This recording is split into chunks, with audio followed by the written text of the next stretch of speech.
Shalom.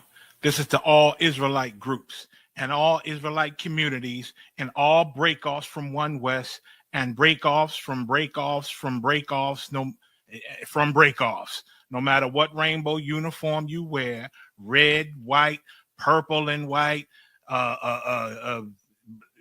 all white, it don't matter. You should all treat the ISUPK like your weird, misunderstood Sabbaths. You shouldn't do anything until you counsel with the ISUPK. We'll tell you when and what to eat. We'll tell you who to marry. We'll tell you who to have sex with and how. We'll tell you how to resolve conflicts with your wives. We'll tell you how to resolve conflicts with your kids, your brothers, your sisters, your parents, your friends, everybody. We'll tell you when and how to pray. We'll tell you how to direct your life in a way that's pleasing to the Most High God of Israel and our Black King Yahushua, a.k.a. Jesus Christ. We will be to you instead of a God. Just like the Most High told Moses in Exodus 4:16 that Aaron would be to him instead of a mouth and he would be to Aaron instead of a God, that's what we'll do for you. It is what you all need because none of you know what the fuck you are doing. I pray you understand. Shalom.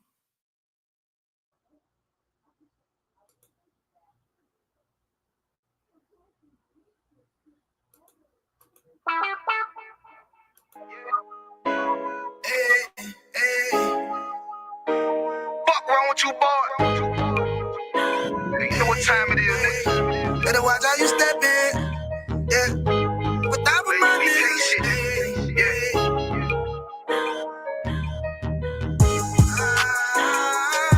I'm in a yo. Got my nigga Ramon with me. With that with my niggas, it'll be an honor. You know what I'm saying? Under commanding general, your honor.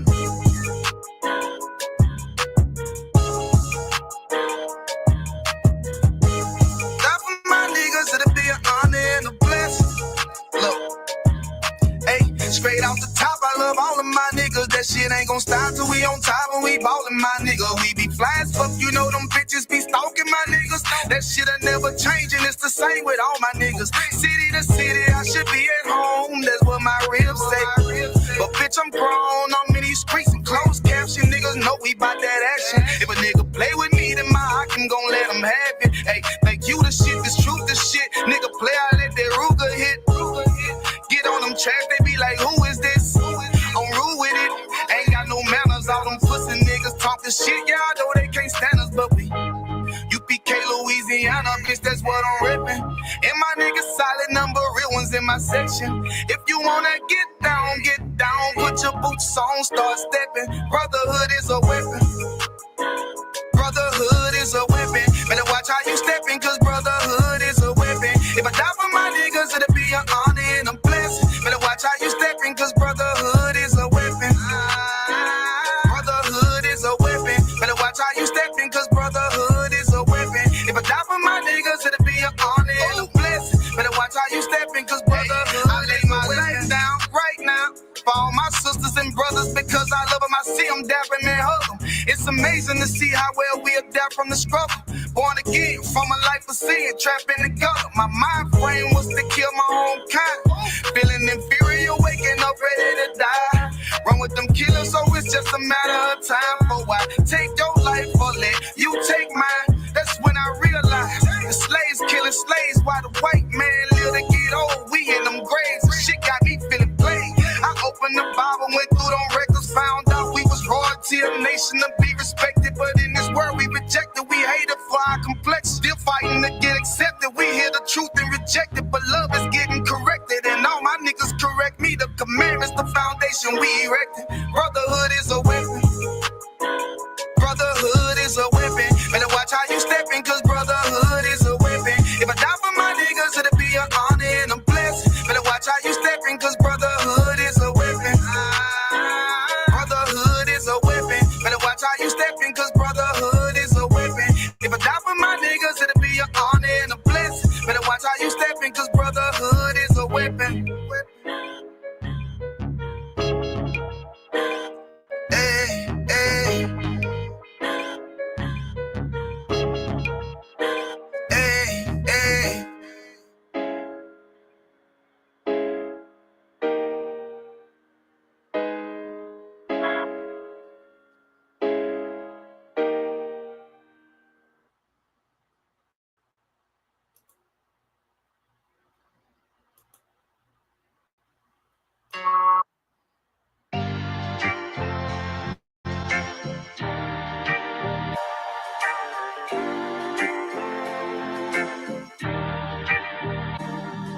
They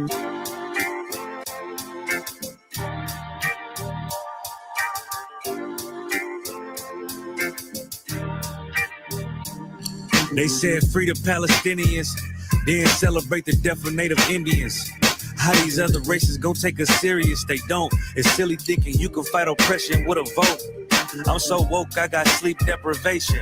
Belly of the beast giving birth to a nation. You know how I feel to have culture and they take it. It'll never be peace. Tell them free the reservation. Till it's backwards. They don't know that they exist no more. Ever try reaching out for help and you just get ignored? Pick up vices like drugs, your child fill a void. They get a youth life sentence for a killing. He was just a boy. Niggas poor, what we living for? Life a gamble, it's like 10 or 4. Police hands around your neck, they just hit record. We in war, man, this ain't the norm. But you don't know how I feel to be black. Yeah, you don't know how I feel to be black. Yeah, you don't know how I feel to be black. Yeah, you don't know how I feel to be black. Yeah, you don't know. Mama on the stage crying. She just lost her only son to gang violence. Pops level 4 yard talking through the vents. Have you ever tried to hug your loved ones through a fence? Have you ever been hated just because your skin? Have you ever worked all week and couldn't pay your rent? Life a trip to try and catch my balance. Every step feel like I'm walking backwards. Credit card, but God check the balance. I come from where it's rough, that's why my heart callous. They want you to fall weak, that's a war tactic. Look how we live, what's scary than that? What you know about crossing the Darien Gap? Risk your life to live in hell or bury your kids. Either way we gotta suffer and they just get rich. Life a bitch, why waste time telling you that?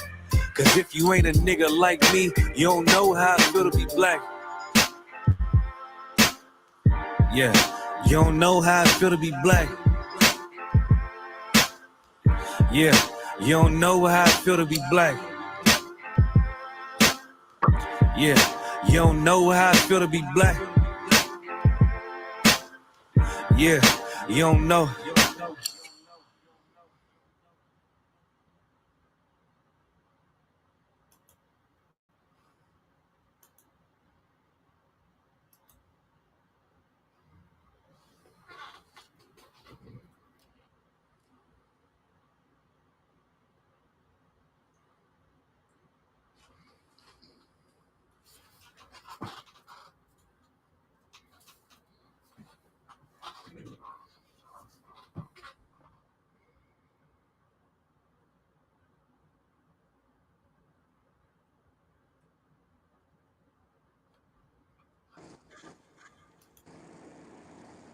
Yo, Shalom, Lord Christ, what's going on, man? hey, Welcome shalom. to another edition of For the Record. This is episode 14. Know what I'm saying? Got the argument here with me. Finna go over a couple topics. Speak about the things that's plaguing our community, how it relates to the Bible, and what's the cure to the sicknesses that we endure every day in this God-forsaken place. What's going on, Aki? Everything's wild? Man, y'all make sure y'all smash that like button. You know what I'm saying? Share and subscribe. You know what I'm saying? All our pages: YouTube, Instagram, TikTok, Facebook. What it is, Lemon, wherever we at, man. Y'all make sure y'all like and subscribe, man. This is UPK for the record, man. And we also got that Cash App down there in the chat. You know what I'm saying? You can donate $5 to $10. You know what I'm saying? Go ahead, donate to the brothers. You know what I'm saying? To keep this thing rolling, keep this school going under Commander Junior Hunter. You know what I'm saying? That's right. Hey, shalom, Lord Christ, man. Priest of Zod. I definitely want to tap in every week, man. Hit that Cash App, ISUPK, Louisiana. You understand? It's work got to get done. We the ones doing it, so let's get it. You know what I mean? Podcast right here, man. These brothers on this podcast dropping something heavy every week.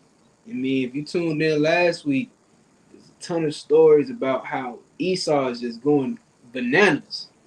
You understand? Unaliving all type of workers, people that first they want to every week we go out and we have camp speakings every week, right? And every week you got some devil talking about, how niggas need to get a job, and we could be doing something better with our time or whatnot. Well, when a brother get a damn job, you shooting at him. So what I Damn. mean, they just hate us. They hate us to their core, and the only real solution to all this hate is to extremely love your people, man. That's the only way you're gonna defeat extreme hate is with extreme love for your nation, man. We the hate it, so why don't we love each other, man? And you could definitely you can express your love right here in this podcast, man. So shalom to everybody. Salakia. Who we all got up in here, If I man? could, real quick.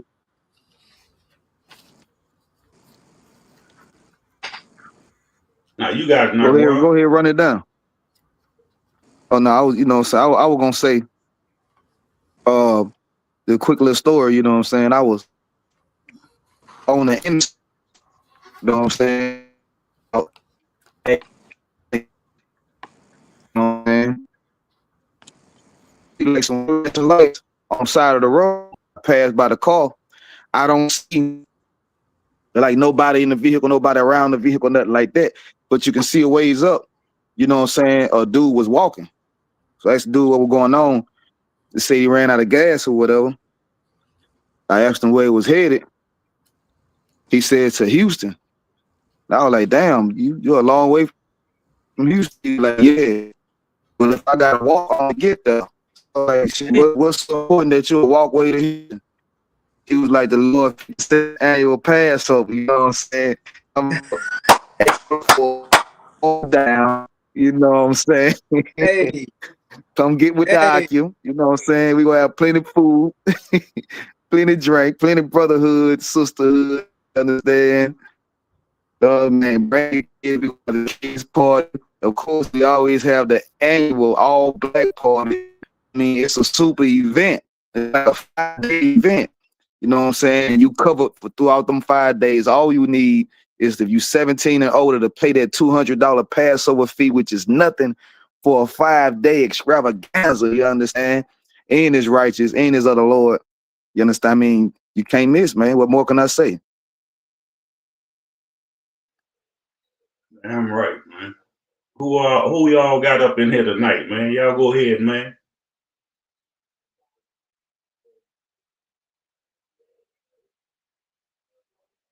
Y'all got to come off mute, man. People I want to know know we who got y'all I are. know we got Officer Yakawam in the building. We got Officer Picard in the building. You understand? That brother been here from day one. Shit, he part of the show. You feel me? Precinct Officer Itazab in the building. You know what I'm saying? Precinct Officer 5000, Mata Bar in the building. You know what I'm saying? And myself, Naka1 in the building, man. We're gonna go into some of these bizarre stories, man. And break it all the way down and shed light on how, you know what I'm saying, we can avoid this, man, by being the righteous people the Lord called us to be. What's the first story we got lined up tonight? Salakia, I was on mute, man. Salakia for that out of one of them. I think Officer Marta Bar wanted to get into this very first story. A New Orleans DEA division crackdown on the Mexican cartel operating across the city is what they say. So we can get into that. Let me add it to the stage. There it is. And we can kick it off. Welcome back. The Trump administration is taking a strong stance in the war against drug cartels. So you might not know, though, that two of the most dangerous Mexican cartels are here in New Orleans, and officials say they're flooding neighborhoods with deadly drugs. WDSU reporter Anam Siddiqui was given exclusive access to the DEA's crackdown on criminals. It's a story only on 6. What we just did is successfully we executed two search warrants.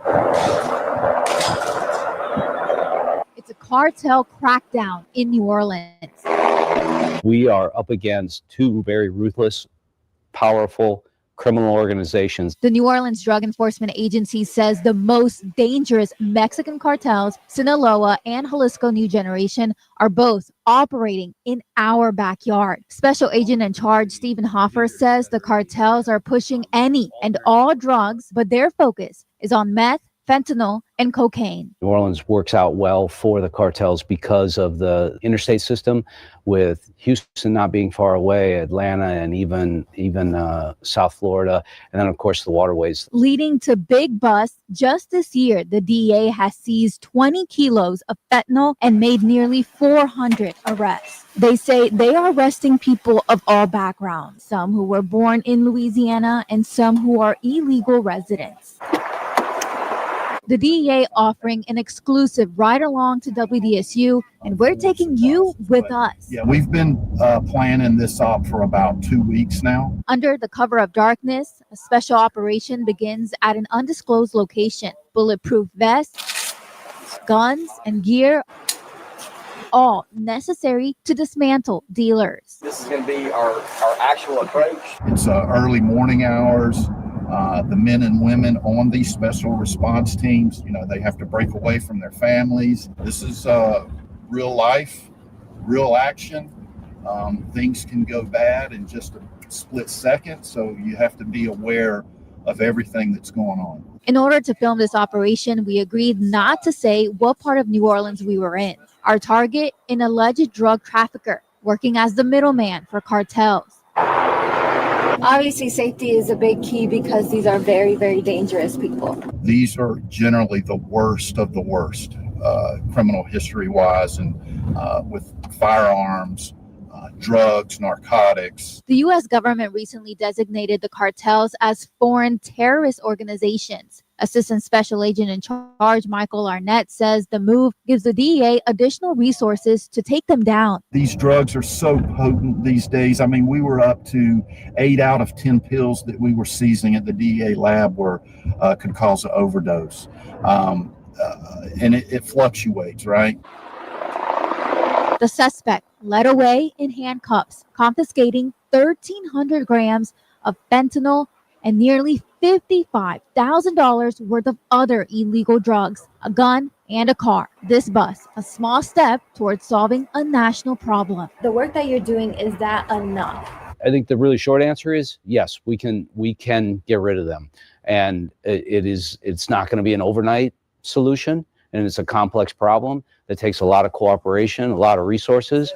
But when we maintain this focus, and that's where we're headed, it can, yes. I'm very, very optimistic that we can do this. Anam Siddiqui, WDSU News. And then part two, we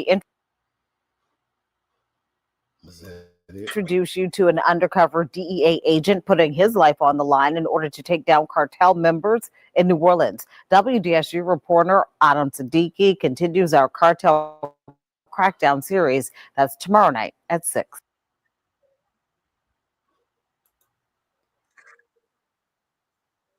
If I could, man, you see that, like, they saying that these are Mexican cartels, two major Mexican cartels operating out of New Orleans. You understand? And this crime, this type of crime, put innocent Hispanic brothers and sisters in the spotlight. See, we got to understand that we can't move like we are just individuals. You understand? Because if one of us do it, they're going to say we all do it. They're going to throw us all in the bucket together, which is the reason why we should do what the scriptures say and gather ourselves together. You understand? Right. Because they're going to throw us all in the bucket together anyway. But in that gathering together, we got to follow the law, statutes, and commandments, man. Let me tell you something. Let me tell you a game these Edomites play so they can give you more time. The drugs that they catching these brothers with, they putting their own number on them drugs. You understand? Like my cousin just got popped, man. He by the feds. You understand? And he ended up selling some bad drugs to an Edomite that ended up overdosing and dying. You understand? This the part of the game that brothers don't think about. You think about getting the money. You think about, if I get caught with the drugs, I'm gonna do this much time. The lawyer's paid. You know what I'm saying? You think you got it all figured out. Nobody count in the fact that somebody could be unalived from the drugs that you're selling, man. And now you go from just what would have been a simple drug charge to facing second-degree murder. You understand? And it's not profitable. And the problem is what the problem has always been, man. And that's Christianity. That's these false gods and false religions.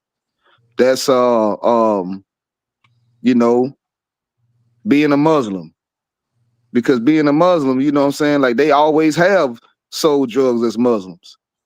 And these Arabs that y'all going to the mosque with, of course they're gonna put the drugs in your hands so that you can make the money, you know, for them to send back home. But when you get locked up, they ain't gonna pay for a lawyer, they ain't gonna send you a dime, they ain't gonna jolt you. You understand? Because they don't really look at you as one of them. They know that you as a Black, Hispanic, or Native American Indian man cannot be a true servant of an Arab god. You understand? It's the Arab's god. You got out of one. Shit, right. And if I may, if you look at the video, they say they doing a crackdown, but they only show one suspect that they caught. But you fighting against cartels. You only got one goddamn suspect up there that you're showing getting arrested. When your oppressor is the ones who pumping all these drugs in the community in their labs. That's what they don't talk about. They talk about they fighting against the cartel and all that just to get rid of our people. They don't like our people. They got a hatred towards us. So they make it look like, oh, the Mexicans over here doing that and this and that. When y'all the #1 drug dealers. Because y'all hatred. You show a goddamn video talking about you cracking down on the cartels, but then you show one person up there. Oh, he working for the cartel. If y'all been doing all this information and investigating for years, how you just got the one middleman? It's all a propaganda because they got a hatred towards us. So you make it look like every Mexican is out here. Oh, all the Mexican cartels is all over here selling drugs and pumping drugs. No, y'all the ones pumping all these drugs. And then you get caught with a nickel bag or a dime rock or whatever. They gonna make it look like you the biggest drug dealer in the world. To cover up for themselves, to cover up what they've been doing, to cover up their hatred towards us, to look for any reason for to kick our people out of the goddamn country. When they ain't left the goddamn country, they need to kick themselves up out the goddamn country because y'all the #1 drug dealers. Y'all the ones running around here all across the United States unaliving people. You got it. I don't know if y'all know, but I don't know. I don't know any, you know, it's not a popular thing throughout the Black community to be, you know what I'm saying, on meth. You know what I'm saying? Like that ain't our thing. You know what I'm saying? Like I really don't hear about like you hear about a lot of brothers and sisters dealing with marijuana. You know, you hear about a lot of brothers and sisters, you know, probably snorting cocaine or something like that. But like crystal meth, that ain't our thing. That ain't, you know what I'm saying, as a whole. Like I mean, as far as I know, you know what I'm saying, I ain't been in the streets in a minute, but it's just, you know, I don't think that's our thing. But like you were saying, this so-called crackdown, and you show this bus, you saying that these major cartels, I mean, you got one person, you know what I'm saying, one person. And this is fitting into the narrative that they paint our people, saying that, you know, they're illegal immigrants, they're drug dealers, you know what I'm saying, they are sexual assaulters and things of that nature. You understand? Like they can't say any of that about any of the brothers that's on this panel, any other brothers that's in the ISUPK. You understand? Because we have the wisdom of the Lord, man. You know what I'm saying?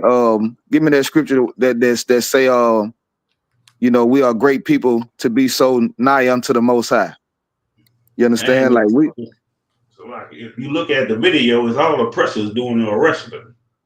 It's a whole. It's just like the Klan, except they got a badge now in the uniform, and they doing the same thing, hating our people. You got it, Nagawa. and they always know who to come get because they know who they gave the drugs to. You know what I'm saying? Like they always know who to come get because they know who they gave the drugs to, man. Big Me said it the best. Big Me said you can't sell no major drugs without coming across a Fed, without buying the drugs from a Fed. You You understand? Ask That's what. your boy Rick Ross, huh? Ask the Right. real Rick Ross. Damn right. You understand? And they got all these different wars that's going on. Ain't no telling what they trying to fund. You understand? He did shit. They might be trying to fund ICE. Who knows? They might have some other different militias out here. You know how you having a government shutdown, but you promising people who join ICE a $50,000 sign-on bonus. Where you getting this money from? You understand? Like we got to start paying attention. Like history gonna repeat itself if we don't learn from it. You understand? You got that scripture? Come on, sir. It's the book of Deuteronomy, chapter 4, verse 7. For what nation is there so great, who hath God so nigh unto them, as the Lord our God is in all things that we call upon him for? And what nation? Right, man. Now go ahead. And what nation is there so great that hath statutes and judgments so righteous as all this law which I set before you this day?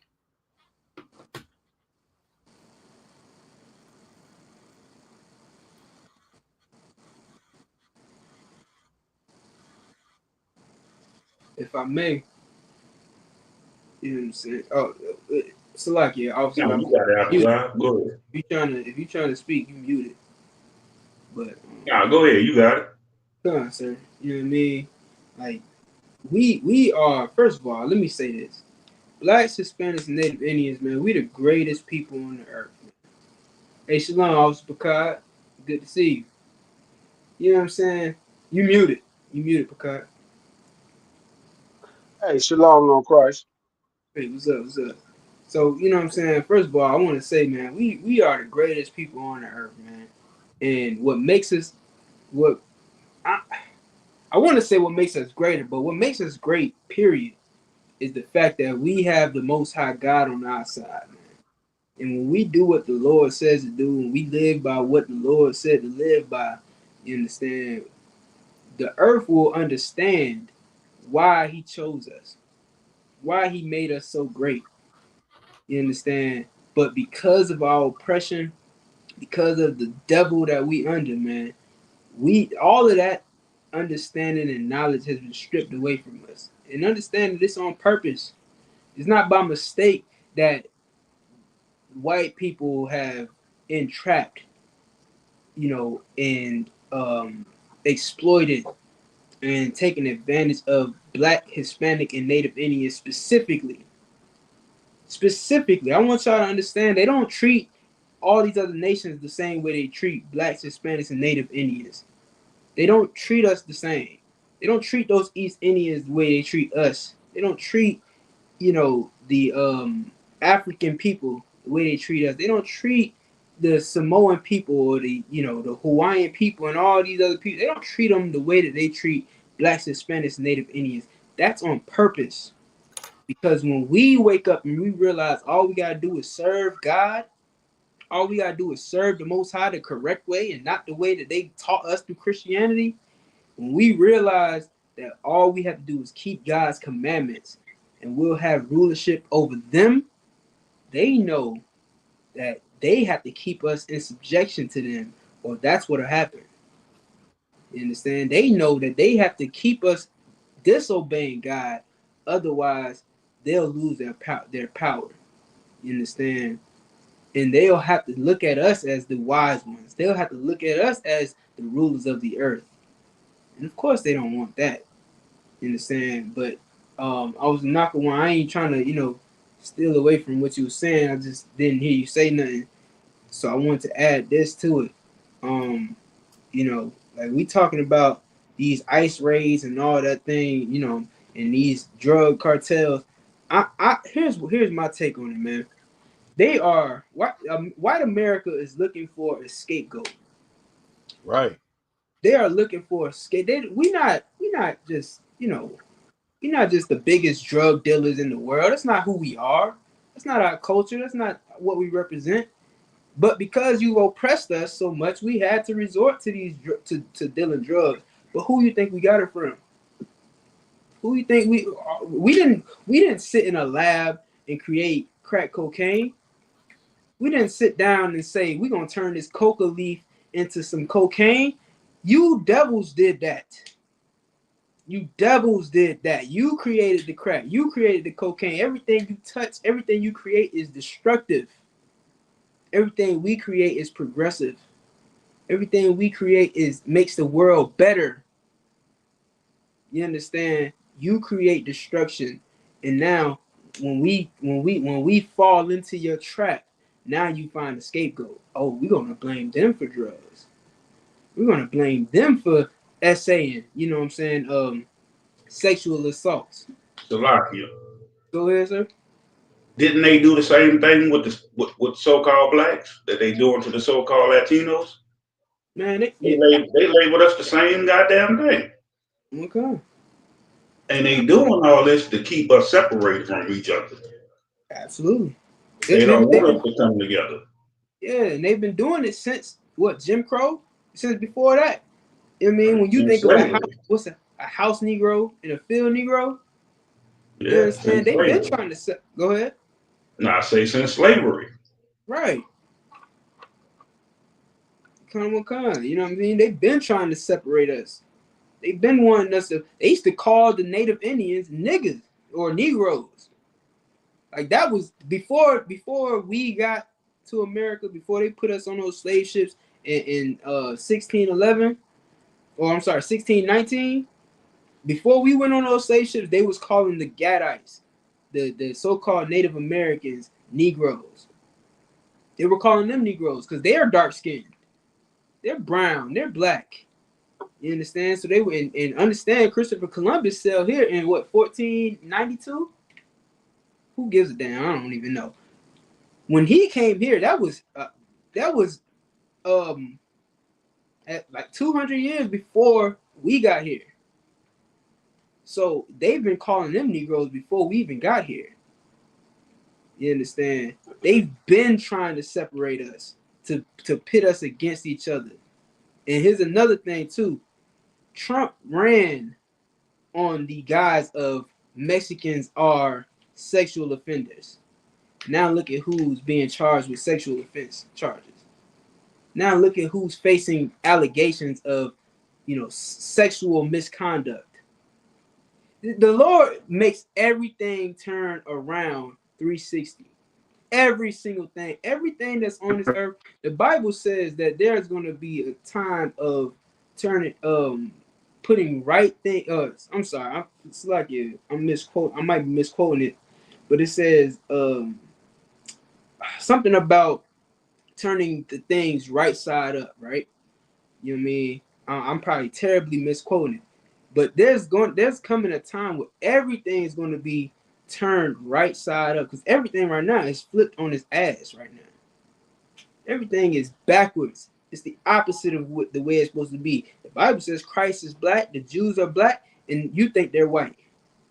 The Bible says that the laws are never going to be done away with. You think they're done away with. You understand? You think that white people are the greatest people on the earth. The Bible says that blacks, Hispanics, and Native Indians are the greatest people on the earth. Everything is turned asunder. Donald Trump ran on Mexicans being sex offenders. And now he's facing allegations of being a sex offender. Go ahead, sir. If I could, man, this the crazy part about it. They always demonize who their counterpart adore. Like they always, when you watch the TV and you watch these TV shows, you understand? The Mexican man he's an exotic man. He's a sex symbol, not a sexual assaulter. You understand? But now the Edomite man is watching that like, okay, we gotta paint a different picture. You understand?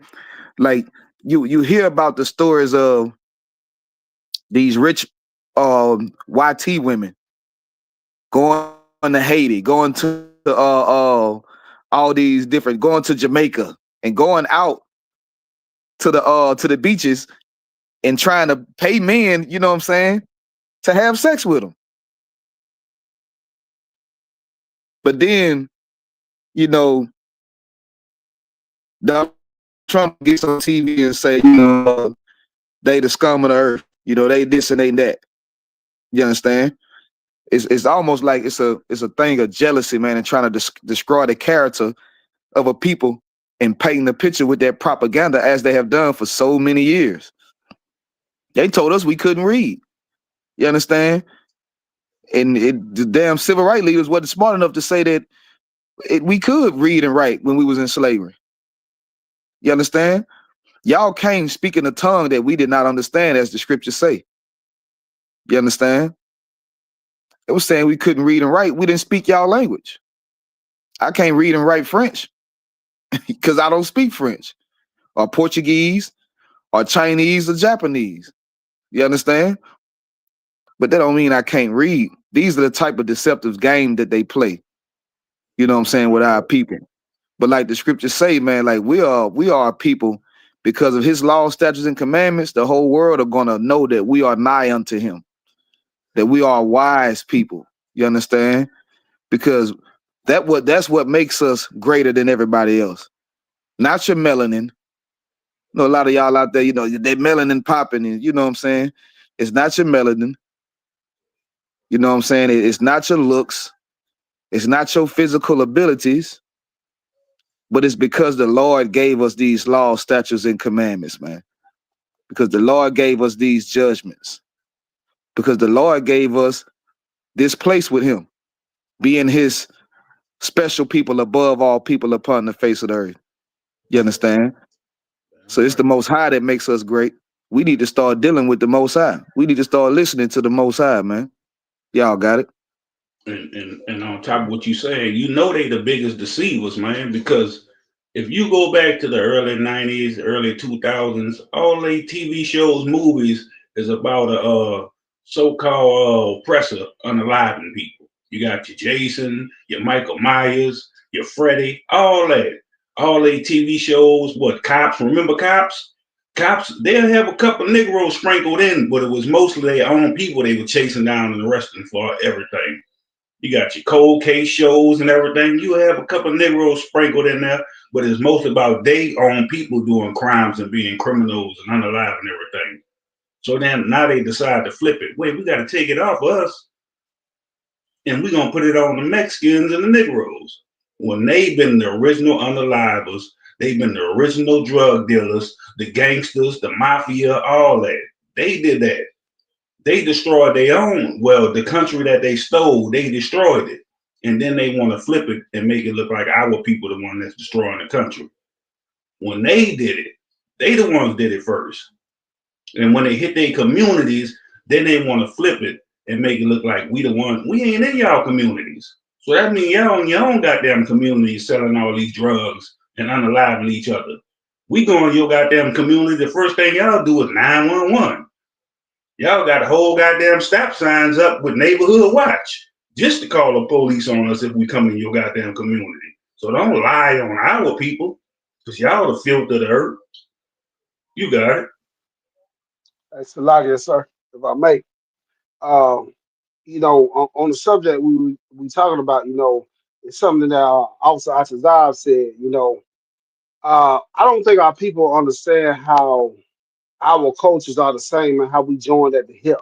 You know what I'm saying? There's so many parallels when it comes down to so-called Negroes and so-called Hispanics or whatnot.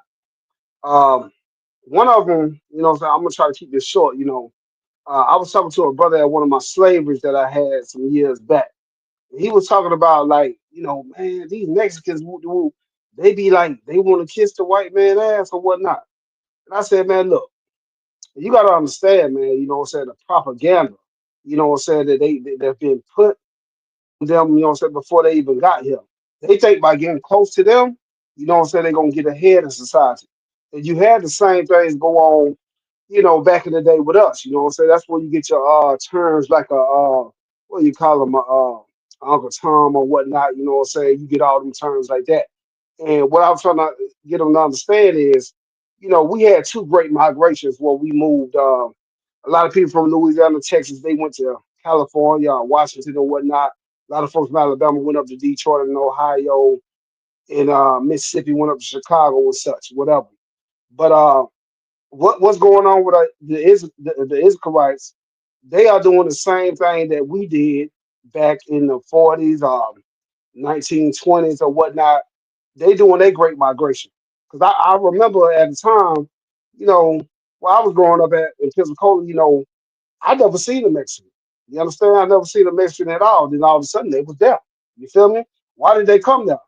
Because the United States put such a vice on their country till they were rich drowning just to get up here to the United States and try to make a living. And you know what I'm saying? I had to break that down to that brother, man. Like, look, they're doing the same thing that we did. You understand? A lot of us went up north to try to get up in them a lot of them car plants or whatnot. So what we got to understand is we joined at the hip. You understand? And so at the end of the day, the same thing that's going on with them, with the drugs or the demonizing, this is the same thing we went through in the 90s and the 80s. You understand? So at some point in time, we gotta understand that we brothers. You understand? We brothers.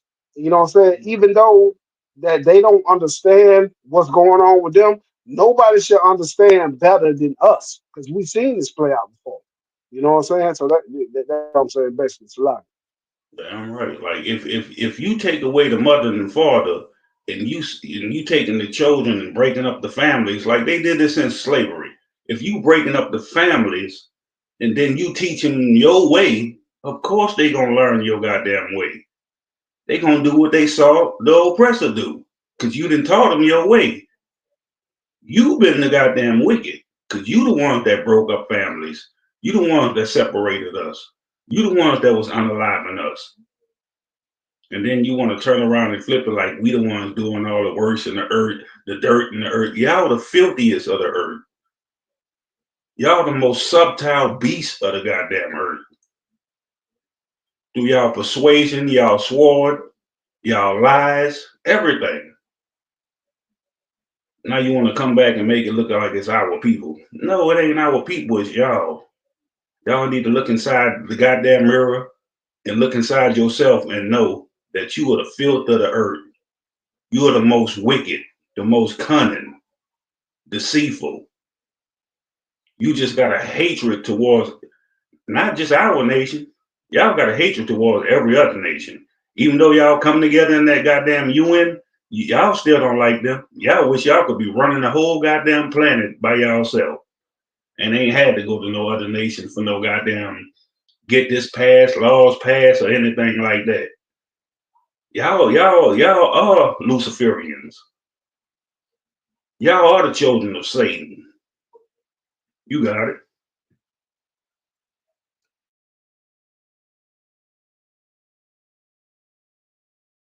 That's right, I don't want. That damn UN, they Well, got we the got bridge. They hate these damn devils. You understand? And guess what, man? I'm glad to be a nigga. We got any more? We got any more stories? Or somebody want to bring something up? Yeah, Salaki, we got I got like 3 more stories. I didn't know which one y'all want to go into. Number 1 would be 2 oppressor Texas men accused of international plot against the Haitians.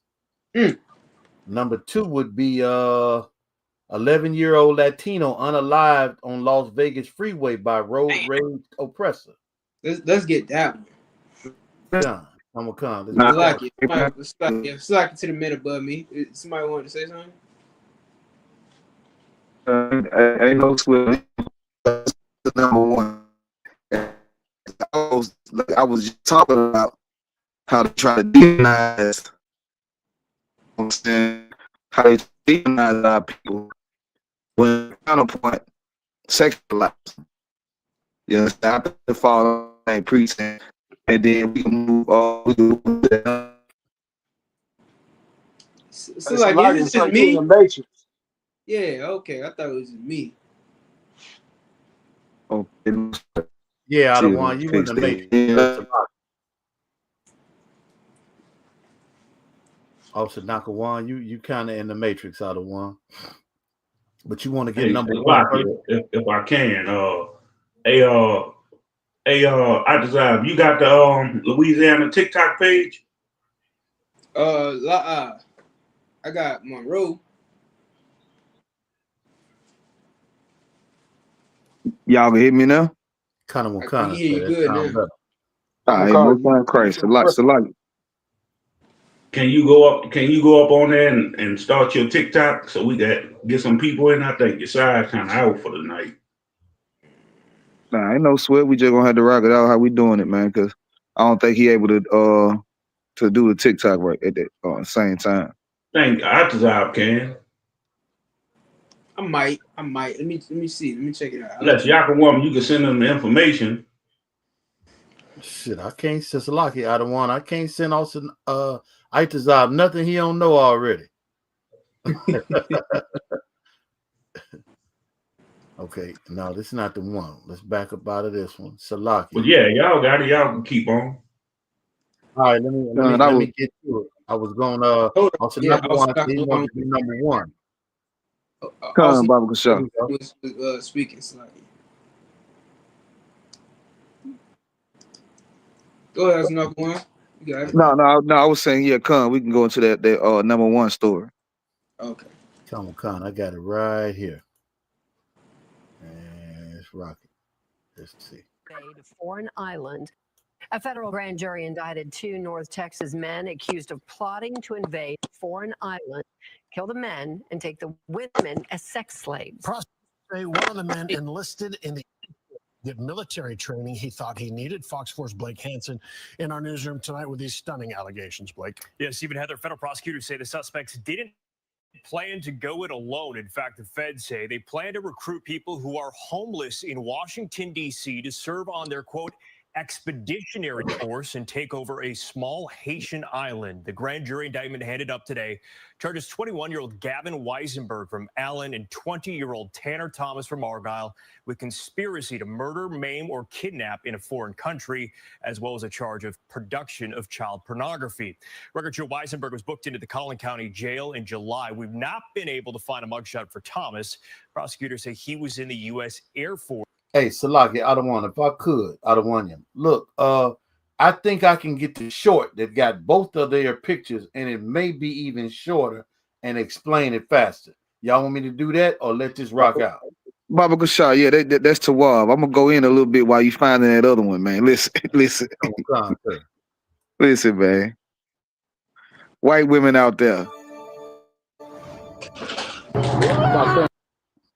Y'all, white women out there, y'all need to give y'all counterpart some pussy, man. You know what I'm saying? Like Edomites, bro. They like, what is he thinking about, bro? Like he got to go all the way. He got to go travel all the way to the islands to take some pussy. Like, can y'all y'all got to start dating y'all men? Yeah. You understand? It's in their nature, man. They came all the way here to America for to take some land and some pussy. Good night, man. Like this guy, like this nigga heard about Christopher Columbus and said, I got an idea. You know what I'm saying? A light bulb went off. Like, man, this is wild, bro. This is absolutely diabolical, man. Why don't white women want to have sex with the white man? Because they realize their man really homosexual. That's why. If I could, you ever heard of the word infidel? Yeah, these damn devils are shooting up. Listen, white women, if you love your babies, if you love white babies, if you love little school kids, if you love them, start having sex with these white men. Just please, for the sake of the babies. Unless you want more babies to be unalived in a school shooting, you need to go and have sex with these white men. Stop. Forget all of the rumors that you heard about black men's penises. Forget about it. It's not true. It's not true. Just get it out of your mind. It's not true about the black man's penis. Those rumors are not true. It's stereotypic. Okay, go and have sex with that white man. Take all the 4 inches he has because it's the best you're gonna get. He needs you to have sex with him so that the babies can stay safe.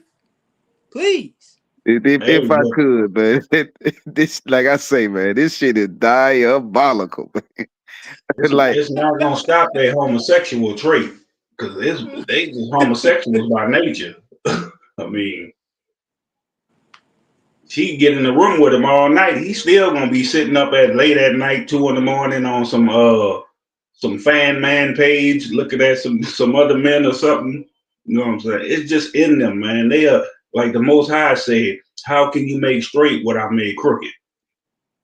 You know what I'm saying? So like I said, if I may, you know, if you look at history, you know, you go back to the Romans, to the Greeks or whatnot, what you said is absolutely correct. It's historic. You know what I'm saying? Like they believe they had some type of ritual where they think that they could get stronger by assaulting another soldier.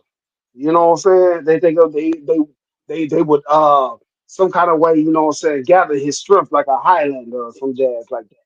You feel me? Right. And so this is just like you said, it's in their nature.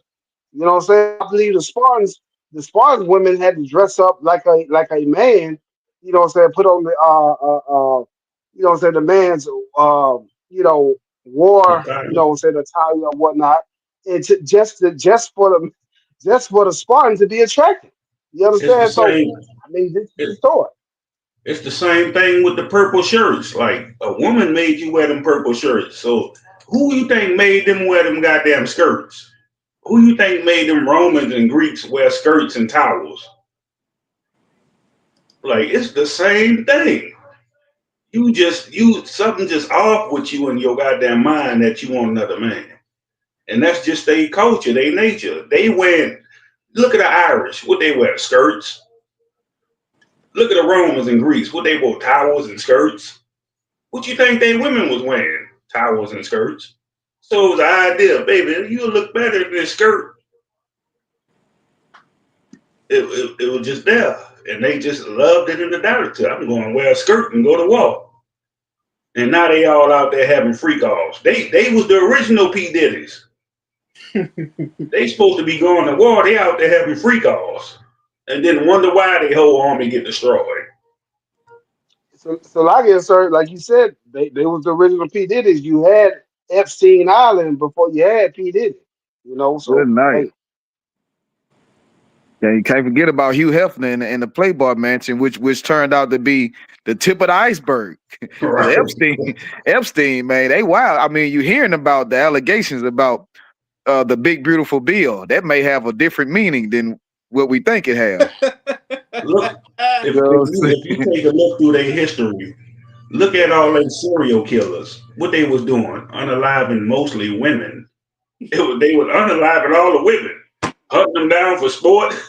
I mean, if I could, Itazar was just telling me about this TV show about some Edomite was having sex with dead bodies. Mm-hmm. And when he got some warm box, he ain't want it. He liked it dead and cold. again. Yeah, Ed G. Yeah. Yeah. Yeah, he was wearing nipple chains around his neck, all kind of. Ain't no different than Leatherface. All they was doing the same. Like all they serial killers, damn, that mainly all they serial killers was unaliving women. Mm-hmm. Why?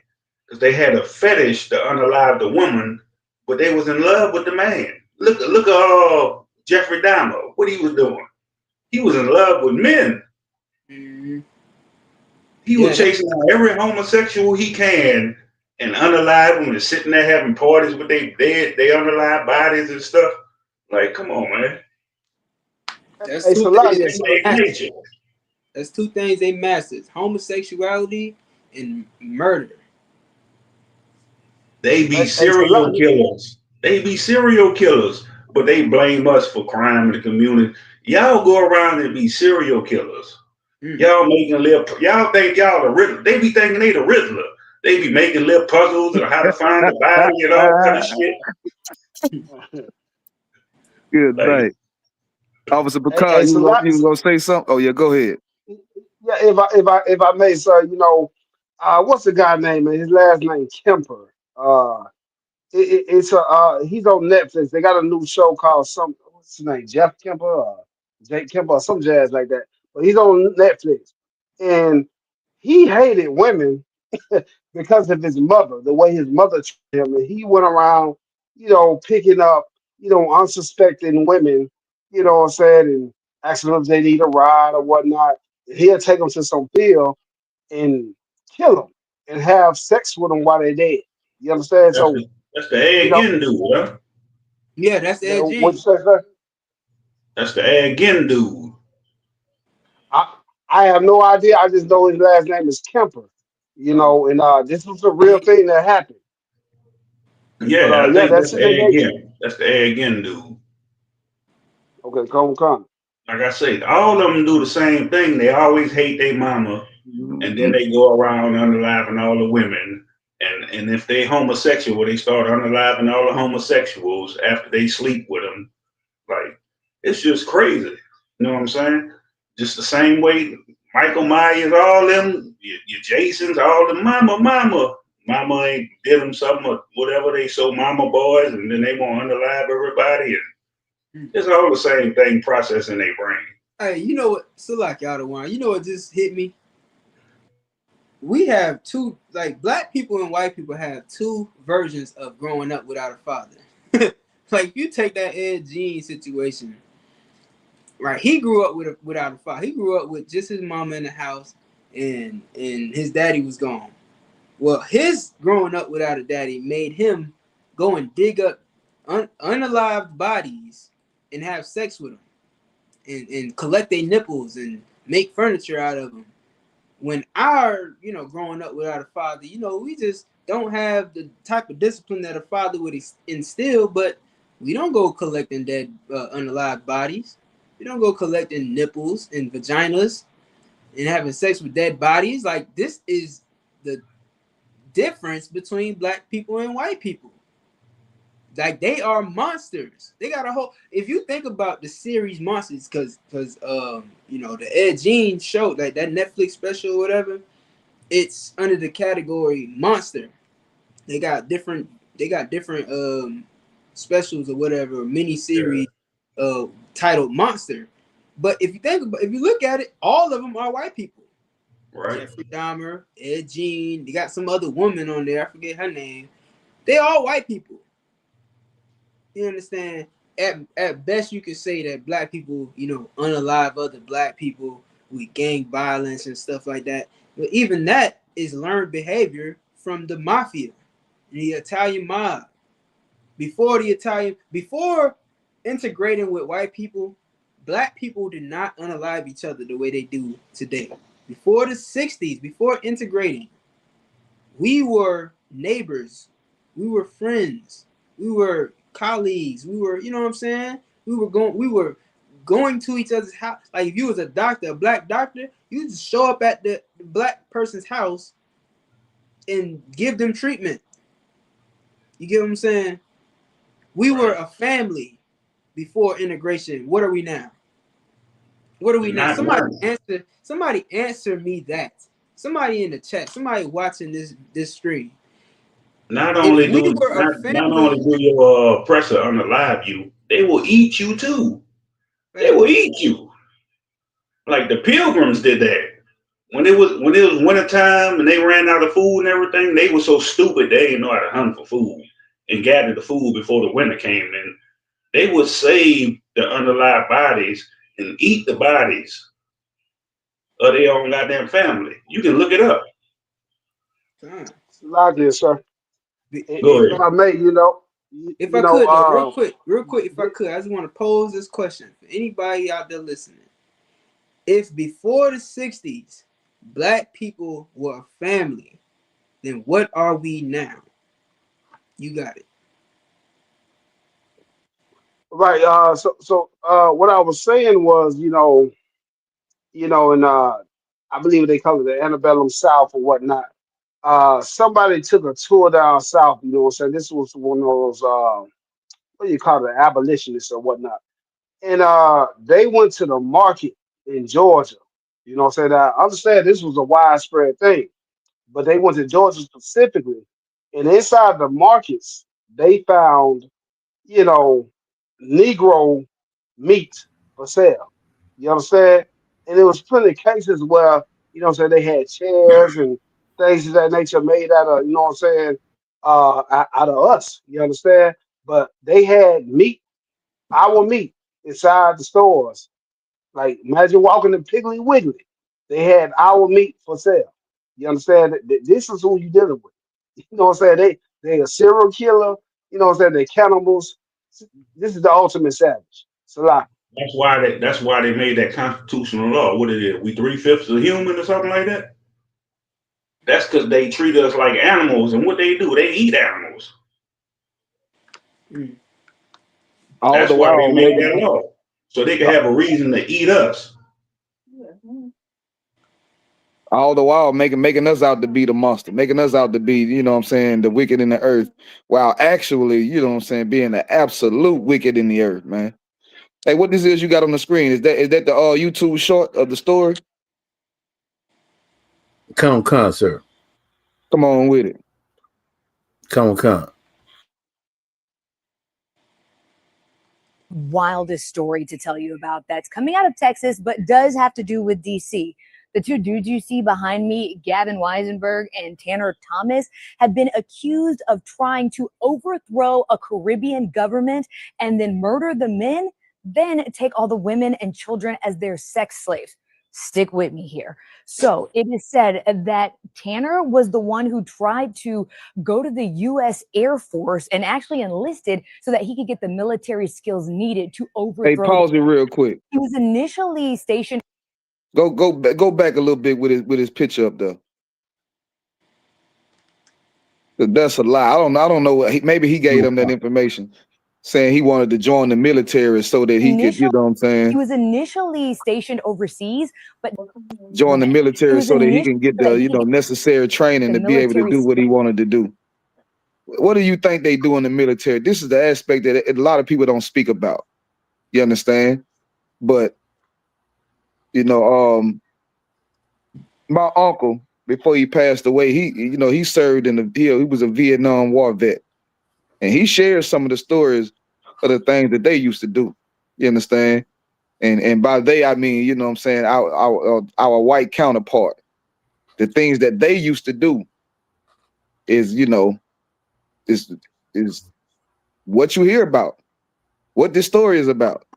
You understand? Because maybe his grandfather told him some stories about the Vietnam War and the sex baskets that they tied the female prisoners of war, tied their legs, you know what I'm saying, into a splits inside of a wooden makeshift basket, a wooden basket. You understand? And lowered them down onto the men's, you know what I'm saying, onto the man and twirl them around, spin them around, you know what I'm saying, while the man is inside of him. These are some of the things he told me that these cats was out there doing. He said if it had a hole, they was putting their penis in it. You understand? The head, he said it was men out there having sex with decapitated heads. You understand? Eye hole sockets. You understand?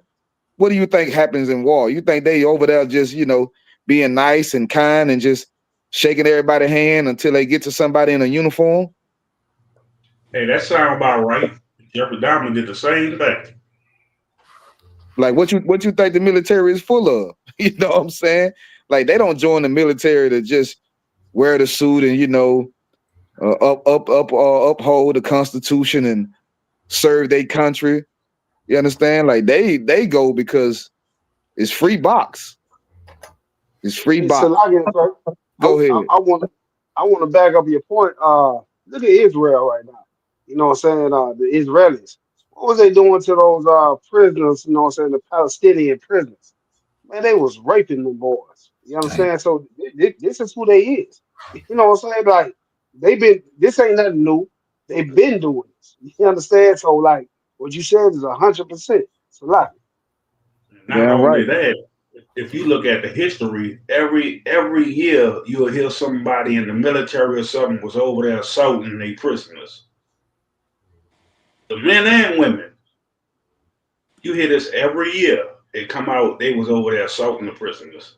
Man and woman. They don't give a damn what you is. Cat, dog, man, woman, sheep, bear, lion, tiger. They assaulting your ass. And this the part that really pisses me off. Look at this ugly ass Edomite, man. You know what I'm saying? Like if he grew up in the hood, one of our dumbass sisters would have dealt with him. As a matter of fact, did y'all hear about that story about the sister that said she only date white men only? Kind of And what she kind. She and she got them live. made a Facebook post saying, "We hate niggas over here." Damn. And that Edomite said, I want me a white boy. You understand? And she got what the hell she was looking. Might not have been what she was looking for, but I don't know what she thought came with dealing with an Edomite. Hey, These are the Salakia, people. so Go ahead. was that in Louisiana or California? I know it was one of the two, but I think this one he was in Louisiana down there in Baton Rouge. I think I have seen that story. Salakia. Con. And like you said, the brother, the Edomite unalived her. You understand? Unalived her, caused the head-on collision and set itself on fire. You understand? Like, man, listen, I'm begging you, white women. Y'all start giving them damn Edomites some pussy, man. Save somebody's life. You could save a life. Right. You want to be a hero. You want to save a life. Give them what Jenna Muhammad say. Give them some. God damn. Give them some. Give them some, man. Because if you don't give him some, he gonna go try to take over a whole country. You understand? Kill all the men that did nothing to him. Because I mean, you gotta kill the man because look at you. You ain't no you're no competition. Right. Nobody's gonna choose you over some Haitian brother. You understand? So of course, you gotta kill the men. You understand? And They then make now all these damn commercials. They make all these damn commercials about saving the dog. Save the dog that's in your house. You see him? Save him. so like if I could think about how deeply fucked up this is mentally, right? You understand? Like you're gonna travel to a whole nother country because of course you can't get no pussy in this country. Then when you get to that country, you figure out, well, damn, I can't get no pussy over that either. So you know what I gotta do? I gotta kill all the men. Then you kill all the men, and then you ain't gonna. The plan wasn't that okay? We kill all the men, and now the women have no choice but to sleep with us. You still gotta rape the women because nobody wants to have sex with you, man.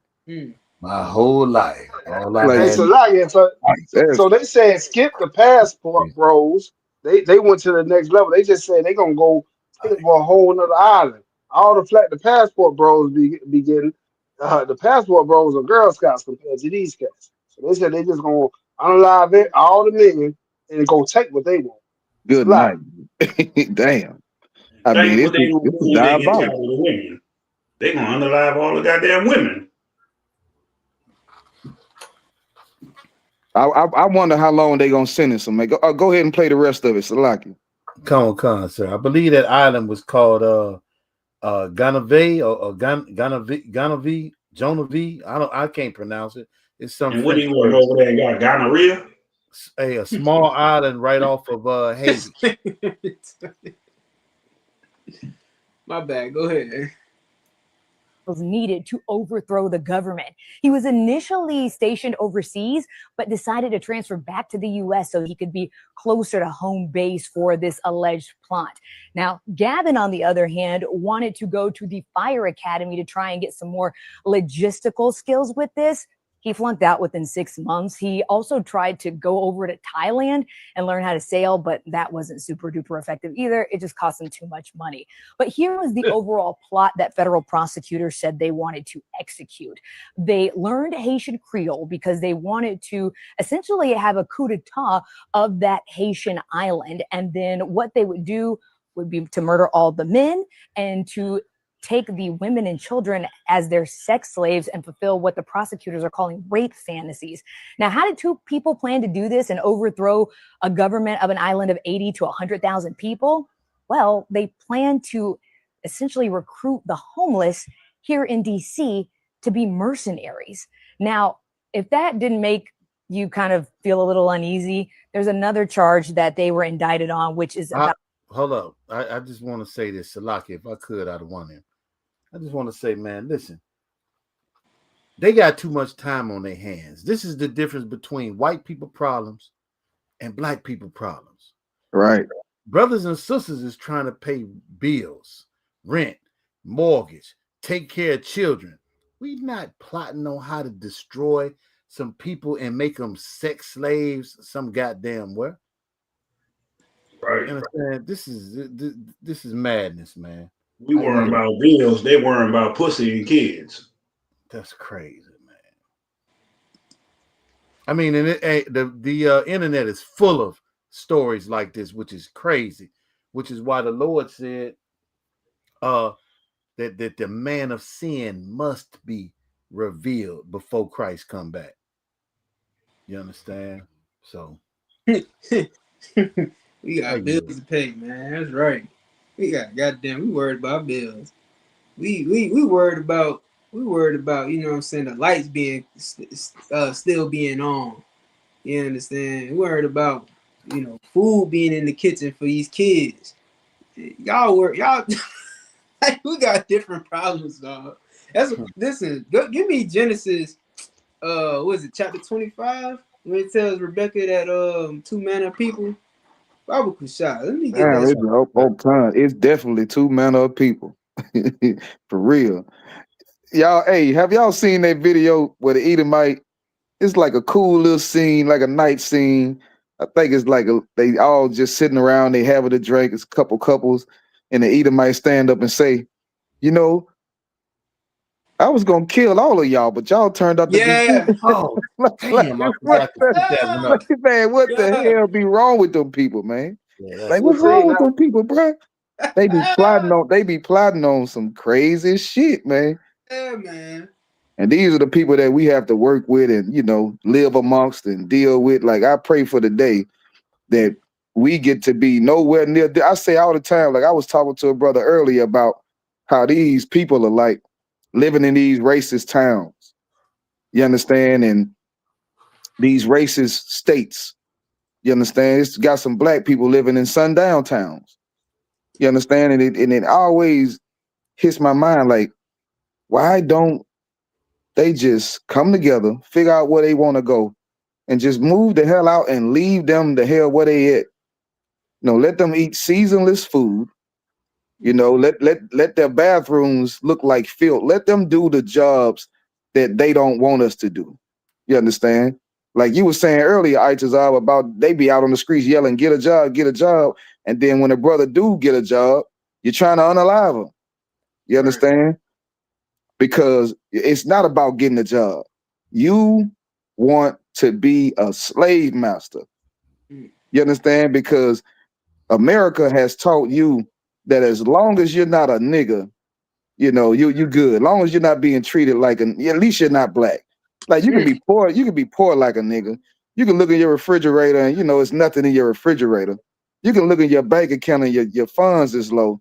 But guess what? At least I'm not a nigga. At least I can go out here. Like you can be a full out drug addict. You understand? And if you go fill out an application and put a suit on, you can be that black man's boss. So yeah, at least I'm not a nigga. You understand? But if we could just evacuate their ass, like I think all the time about what if all the blacks, Hispanics, and Native American Indians just moved out, just moved out of America, just left America dry. I mean, the food would be horrible. There would be no culture. You understand? I mean, it'll just be a dry place, just a dry valley. You You know understand? And how we go you know ahead. how Bourbon Street be smelling like shit and piss. Done. That's what it'll be. The whole America gonna smell like shit and piss. Son, I forget what city they was. They just had the trash piling up outside. They wouldn't even come. You know, the people are unsanitary, man. There's videos upon videos of videos about how they don't use bath towels, how they That don't was bath. out here in New Orleans, matter of fact. Where the garbage man, them I think something with the contract went wrong and people trash and shit would just pile it up and build it up. Damn. You But know I what I'm wanted to saying? make a short commercial break. Hey, make sure y'all hit that Cash App, man. Y'all donate $5, $10 to everybody who can, man. Support the brothers out here doing the work. You know what I'm saying? Damn right. $ ISUPK, Louisiana. You know about the food program, the prison programs. You understand? We fund all of these things ourselves. This is not the Christian church. You understand? We're not collecting money and, you know what I'm saying, buying Lamborghinis and Bentleys and shit. We not having taking up a building fund and never adding anything to the building. You know what I'm saying? This is the house of the Lord. We do the hard work that actually needs to be done in all of our communities all throughout the world where you see any brother representing the ISUPK. You understand? So make sure you support. You understand? Y'all want to donate canned goods, donate clothes and everything. You know what I'm saying? Make sure you get in touch with Austin Nakawan. You know what I'm saying? Donate them clothes, donate them canned goods and everything. A lot of people, time's not money. Okay, if you don't want to get no money, get some canned goods, get some clothes. Right. I got one. Go ahead. What's the phone number to call to get in class? You can You call call me 31. up, Nakawan. It all Right. depends on where you know, it don't matter. But you call both of us at the same time. Shit, we get on the phone with you at the same time and run it out. And if I'm gonna say my phone number 318-200-7428. Officer Matter Ball, you give them your phone number as well. It's 504-516-9455. Y'all, you ain't got the money, you got extra canned goods, you got extra clothes, you don't need whatever, donate it to the school, man. We'll get it out to the people. Damn right. Damn right, man. The white man is the devil that the Bible speaks of. You know what I'm saying? If you're trying to donate, select y'all one. No, you got it. You trying to donate to ISUPK, man, y'all go ahead and send $10. You know what I'm saying? Send $10, you know what I'm saying? Making child sexual abuse material sometime in this year that they were planning. We trying to material feed, sometime. Could you pause that, Bubble Show? We trying to feed our people. We trying to clothe our people. Making you know child. We in the state of Louisiana, and it's rough out here, man. It's real rough. And to think that we got so many rich people that come out of Louisiana, man. You got Birdman. Birdman is a multi-millionaire. You understand? Who else you got? You got people like Lil Wayne, Superstar, Juvenile. Shit, you The got whole Master P, you got everybody. The whole Cash Money, Young Money. You got the Master P, one of the biggest out of Louisiana. You understand? You got superstars that came out of this state, but look at the condition of this state. You understand? Well, fortunately for the state of Louisiana, Commander General Yohana has men who fear the Lord and love their people. And we can only do what we do with the help of our people, man. So if you got it, send $10 to that Cash App. You understand? Right. Help us get this work done. You got y'all like young boy, y'all gonna spend $70-$80 on a concert ticket. Right. All we ask is just donate $5-$10. Right. $10-$20. You got all your favorite rappers, you gonna be at their concert every time they got that up. But we trying to help our people. We trying to feed our communities.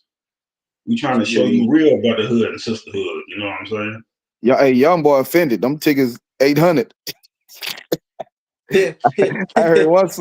I think the sister that was complaining about, he said he did a 45-minute show. I think she said she spent $2,000 on a ticket. You know what I'm saying? Like, yeah, man. Like the brother said, man. Make sure y'all support the truth. Pay your tithes, pay your Passover fee, all that, man.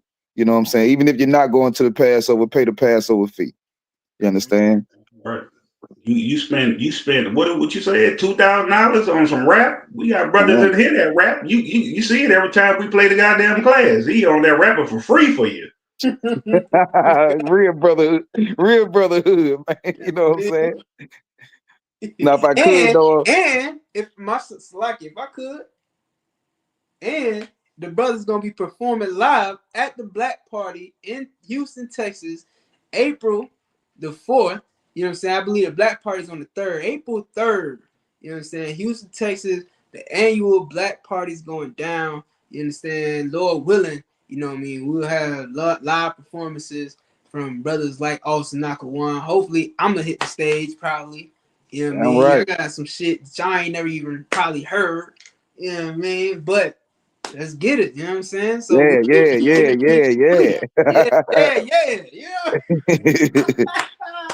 You know what I mean? So like, go ahead. Yeah, come. We're gonna go ahead and get it. We done with this, or we got a little more on it. We can go to the next story. How y'all want to do it?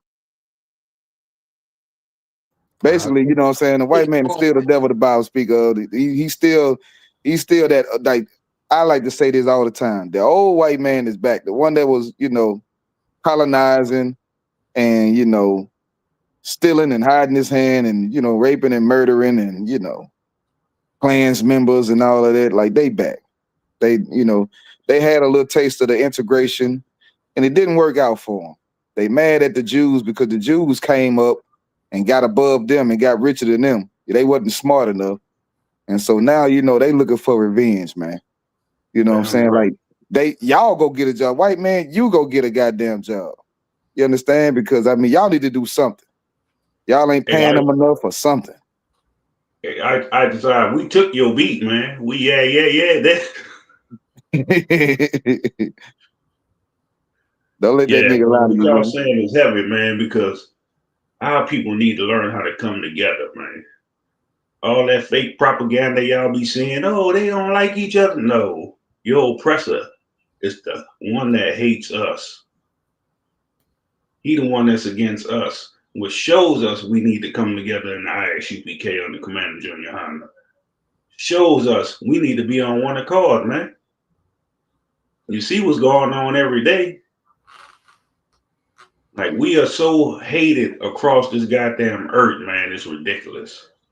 Because they know we the chosen of the Most High. They know we the 12 tribes of Israel, man. And they gonna do whatever they can to try to separate us. But it ain't gonna work because the scriptures already tell you we gonna come back together. So get your shit together. Let's come back together. You got it. You got the next story, y'all go on? I think it's more on this video. Yeah, it's just this video right here can go into the next story, which is that oppressor hero. By day he was a firefighter sentenced to 18 years for 150 undercover camera recordings of minors. Or we can skip that and just go to 11-year-old Latino unalived on the Vegas freeway by road raged oppressor. We'll do that. We'll do that one last. We'll go ahead and segue into this disgusting, because it's damn that, like, the stories is coming like precept upon precept. You know what I'm saying? Like, I want to drive it home who these people really are, man. I want to drive it home to you what we really dealing with. You understand? What we really having to deal with. Officer Yakawan, you still got them percentages? I do. I don't want. If you can get them percentages, man, this is gonna be a real eye opener, because what we about to watch is gonna be the proof. Like, and this still on here? I don't see him. I see him, but I don't see his face. Okay, yeah, I have them. I don't want. All right, you want me to hit those first, or you want me to play this right quick and segue, or play this, then I can do these percentages and then open up the next video. That's a wild, man. We can do it like that. Bible Kashaf. Come on, sir. Here we go. I think this is the last couple seconds of this. I am the boss, sir. sexual abuse material sometime in this year that they were planning. Now, if they are convicted, they could spend up to life in a federal prison. I have got the wildest story to tell you about that's coming out of Texas, but does have to do with DC. Okay, Salaki. Okay, that's it on that. Now, if they go to prison, ain't no telling what they gonna do enough, man. They gonna be the white version of Fleece Johnson. Damn. I like you and I want you. I like you and I want you. Now we can do this the hard way or the easy way. The choice is yours. The choice is yours. They gonna say, man, listen, we can come together and start recruiting a gay mob. Mm. You understand? They better not have no female prison guards. I mean, you know, good night. Yeah, that's crazy. Hey, can y'all hear that, man? Hold up. Hold on.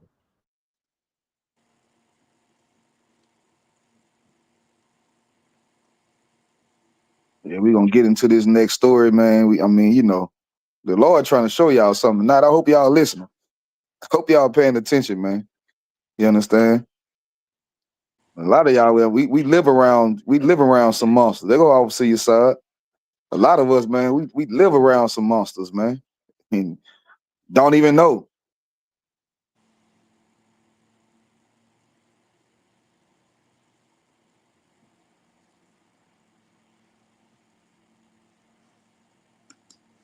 Come. Just keep your head on the foot. Right here. The All right, no sweat. FBI data shows that white men are 55% of all kidnappers, 56% of all rapists, 58% of mass unalivers, 59% of child PORN arrests, 62% of all PDFs or pedophilia, 63% of prostitution solicitors, and 68% of the NFA offenders. That's when manufacturing, selling illegal guns, and 75% of incest perpetrators. Good night, man. Good night. Real quick, look up Steph Curry 3-point shot percentage. He wanted to be one of the best to ever do it. I just want to see something. I don't know what the number is, but I just want the people to know. Like, these people are more than half, 50-something, 60-something%. Like, God damn. Diabolical. This is what they love to do. It's 42.3%, and he's the greatest. Wait a minute now. Wait a minute, Doc. Say that again. Steph Curry's 3-point percentage is 42.3% for his career. Good night, man. Good night. The best to ever do it. The best to ever do it. So when you hear these percentage numbers, you're like, I know it's fucked up what they the best at doing, but they the best at doing it, man. Damn. They the best to ever, or should I say the worst to ever do it. Because they try to paint a picture of our people like we just, the scum of the earth. Meanwhile, you know what I'm saying? What was the percentage on the because we finna go into a brother that had 100 and something, so like not a brother, a devil that had 100 and something videos of minors. Yeah, 150 videos of minors. So what was that child PORN number? Salakia, let me get back to it out of one. Bear with me. What? It was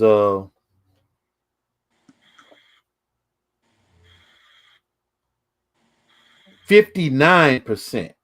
59%. Child PORN. They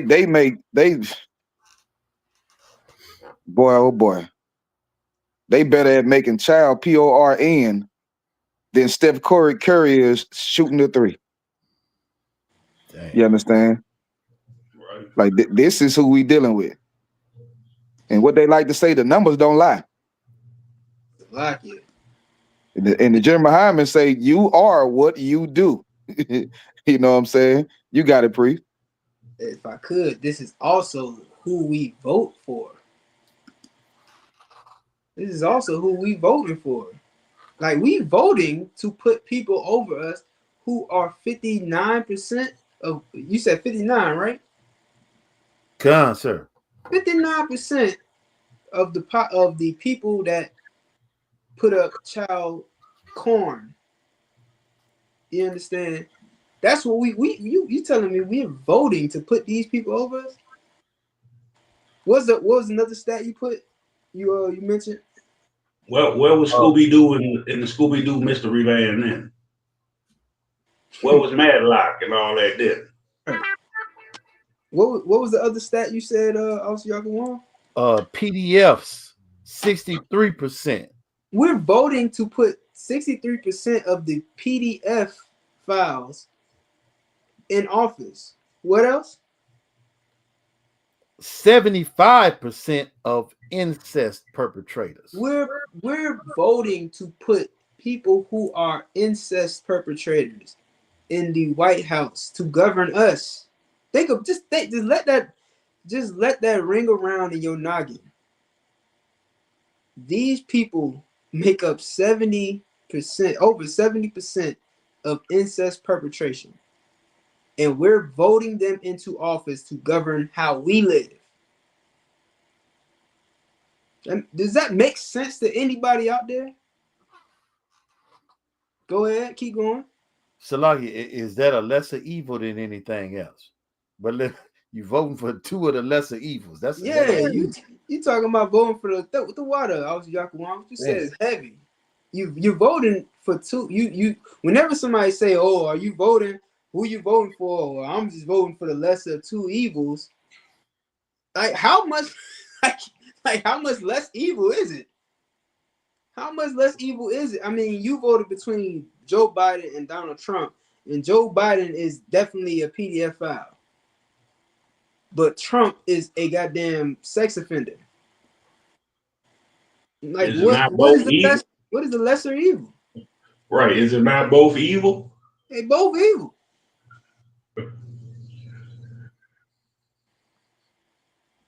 That's crazy, man. We going back to the video? Come. We can go to the video. A federal grand jury indicted 2 North Texas men accused of Salaki, that's the wrong one. My bad. No sweat. You know what I mean? I get back on. I get back on topic. Oh, yeah, I'm gonna get it. Go ahead. Let me pause. Like the others, like, you know what I'm saying. All these they make up the majority of unalivings. This is the video right here.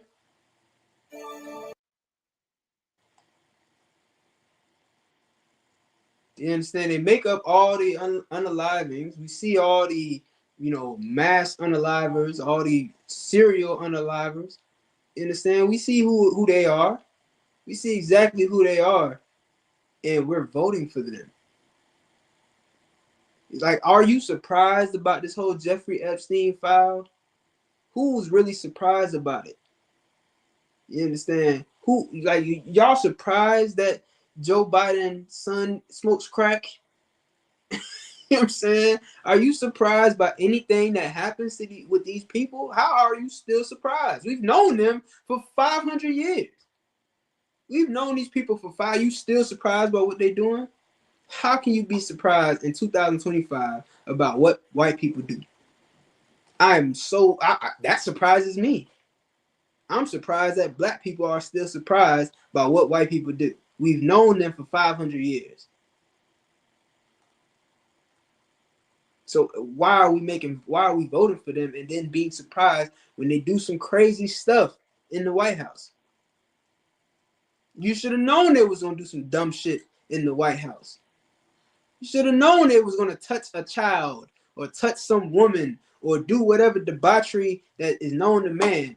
You should have known that this was gonna happen before you signed that ballot. You should have known. The Lord said He's gonna set a king, a ruler over us. But we decided to go and vote for a damn PDF file. You know what I'm Thanks saying? to Christianity. Right. Go ahead, sir. No, I say thanks to Christianity, because what you Christians say, turn the other cheek. When they come to your own goddamn people, what it is, it's on site. Hey, look, they said turn the other cheek, but they didn't know the cheeks was not on your face. Damn. Good night. Damn. Good night. It's on site when it comes to your other people. Nah, we can't let that slide. It's on site. But when it comes to the oppressor, oh, we gotta forgive them and pray for them and turn the other cheek. Listen, I'm never gonna hear You that. like getting your cheek slapped by the oppressor, like how did I was saying. You like getting your cheek slapped. I'm never gonna hear that the same ever again. Why does nigga look like Michael Jackson? This the story. That's the story right there, Yakawan. Got him a car, sir. Got him a car. Hey, it sounds like they watering some of these stories down, man. They don't want these Edomites to be put in such base ways. Oh, come on, man. They always do damage control. They damn near hate to even report on it. Yeah, man. You understand? Yeah. But they need a story. They can't say nothing about the niggas. You know what I'm saying? They got to do something. They got to go ahead. Damn, I hate we got to do this. You understand? You got it. All right, come on, sir. Now at 6, a federal judge has sentenced a former firefighter to prison in a child porn case involving. Now, Salaki, it's like 3 minutes. I couldn't find a shorter video of it.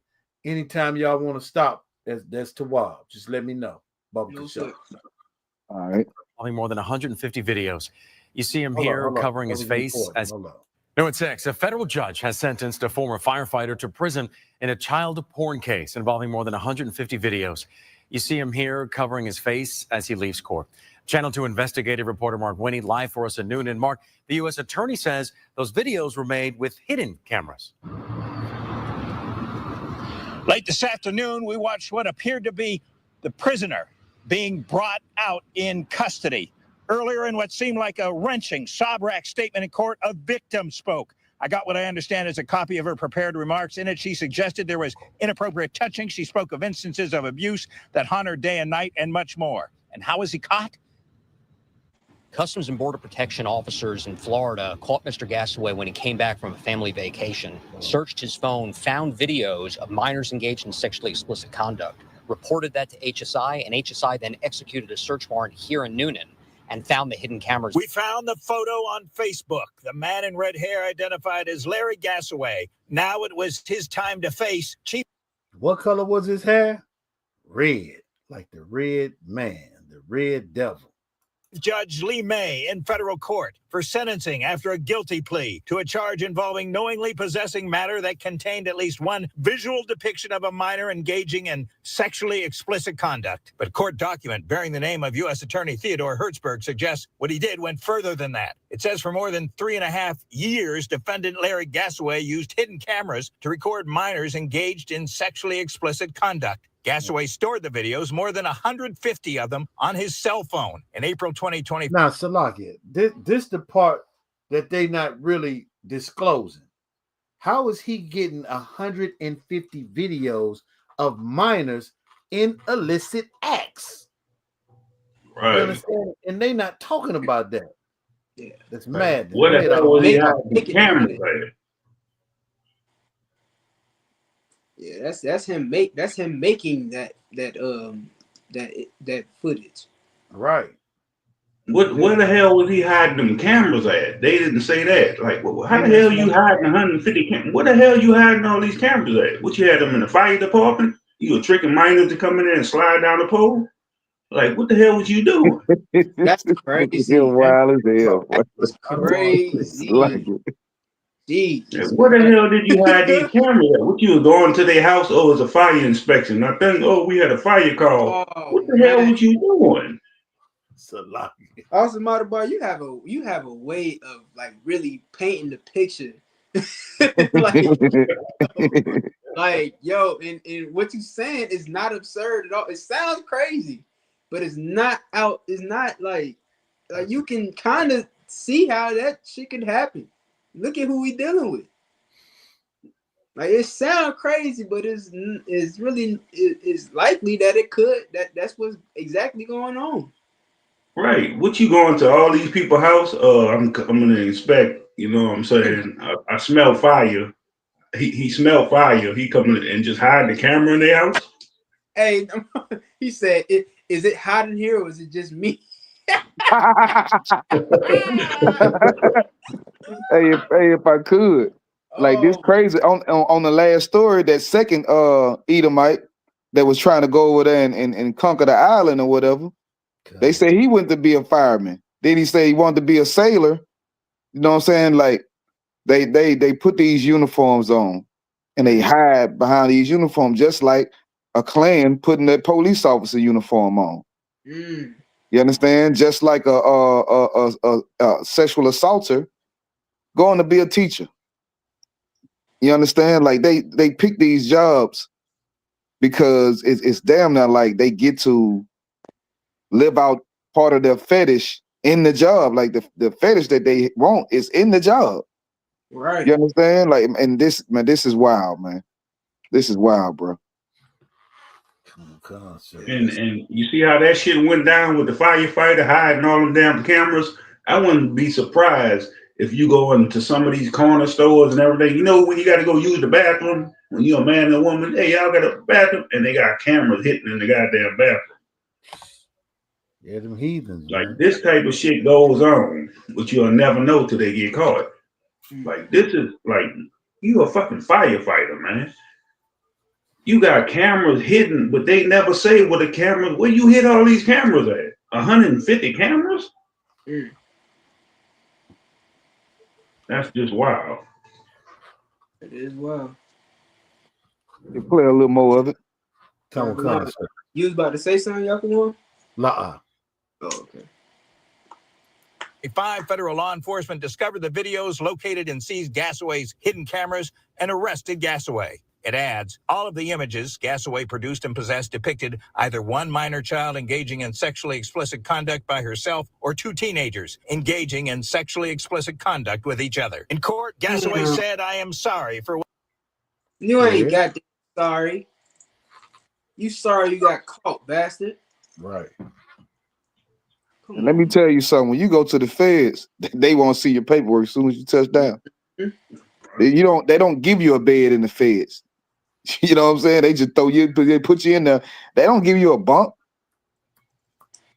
You understand? You got to go find a bed in that motherfucker. I mean, you know, they see that paperwork, bro. It's gonna be rough for him. It's gonna be rough. Children. He tripping, right? He got 150 hidden cameras watching kids have sex. I mean, 18-year-olds, whatever. He got cameras watching them jack off and stuff. Like, come on, man.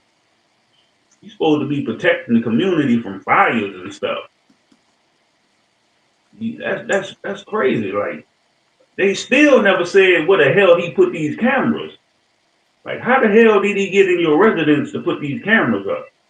I mean, it gotta be some place. Like that's what's puzzling me in my mind. Like it gotta That's be why I say, did he do this some at the place. fire? At the fire station and had them sliding down poles and shit. Like, what the fuck? Then it You was a supposed to be out minor here in each fighting fire. video. That's crazy. You sitting there, you supposed to be a firefighter, but you burning in your lust. Exactly. Hey, come on, man. Shit, man. I guess that's that on that, man. We can go to the If I we can go could, to the next story if you want to. You want to say something about it, Isaac? if I could, I wanted to add this real quick because I seen another video regarding these firefighters, man. Y'all better stop thinking that these white people is any good. I don't give a damn if they're a firefighter, police officer, whoever. They got these jobs. That don't mean that they people. Cause I got this video. I'm about to show y'all this video right here. Let's see before we let the screen move. Oh, let me move this up. Good night. When he said doctor, that made me think about something, man. When they was doing surgery on the sister, the doctor was on the other side of the damn curtain, putting this rod in our mouth. Yep. I remember Good that. night, man. Check this out. Tell me if y'all can hear it. Years after a Black Bloomfield God firefighter, damn, what is accused a white Salaki? firefighter of knotting a rope Hey, say that again. Not one. By the doctor.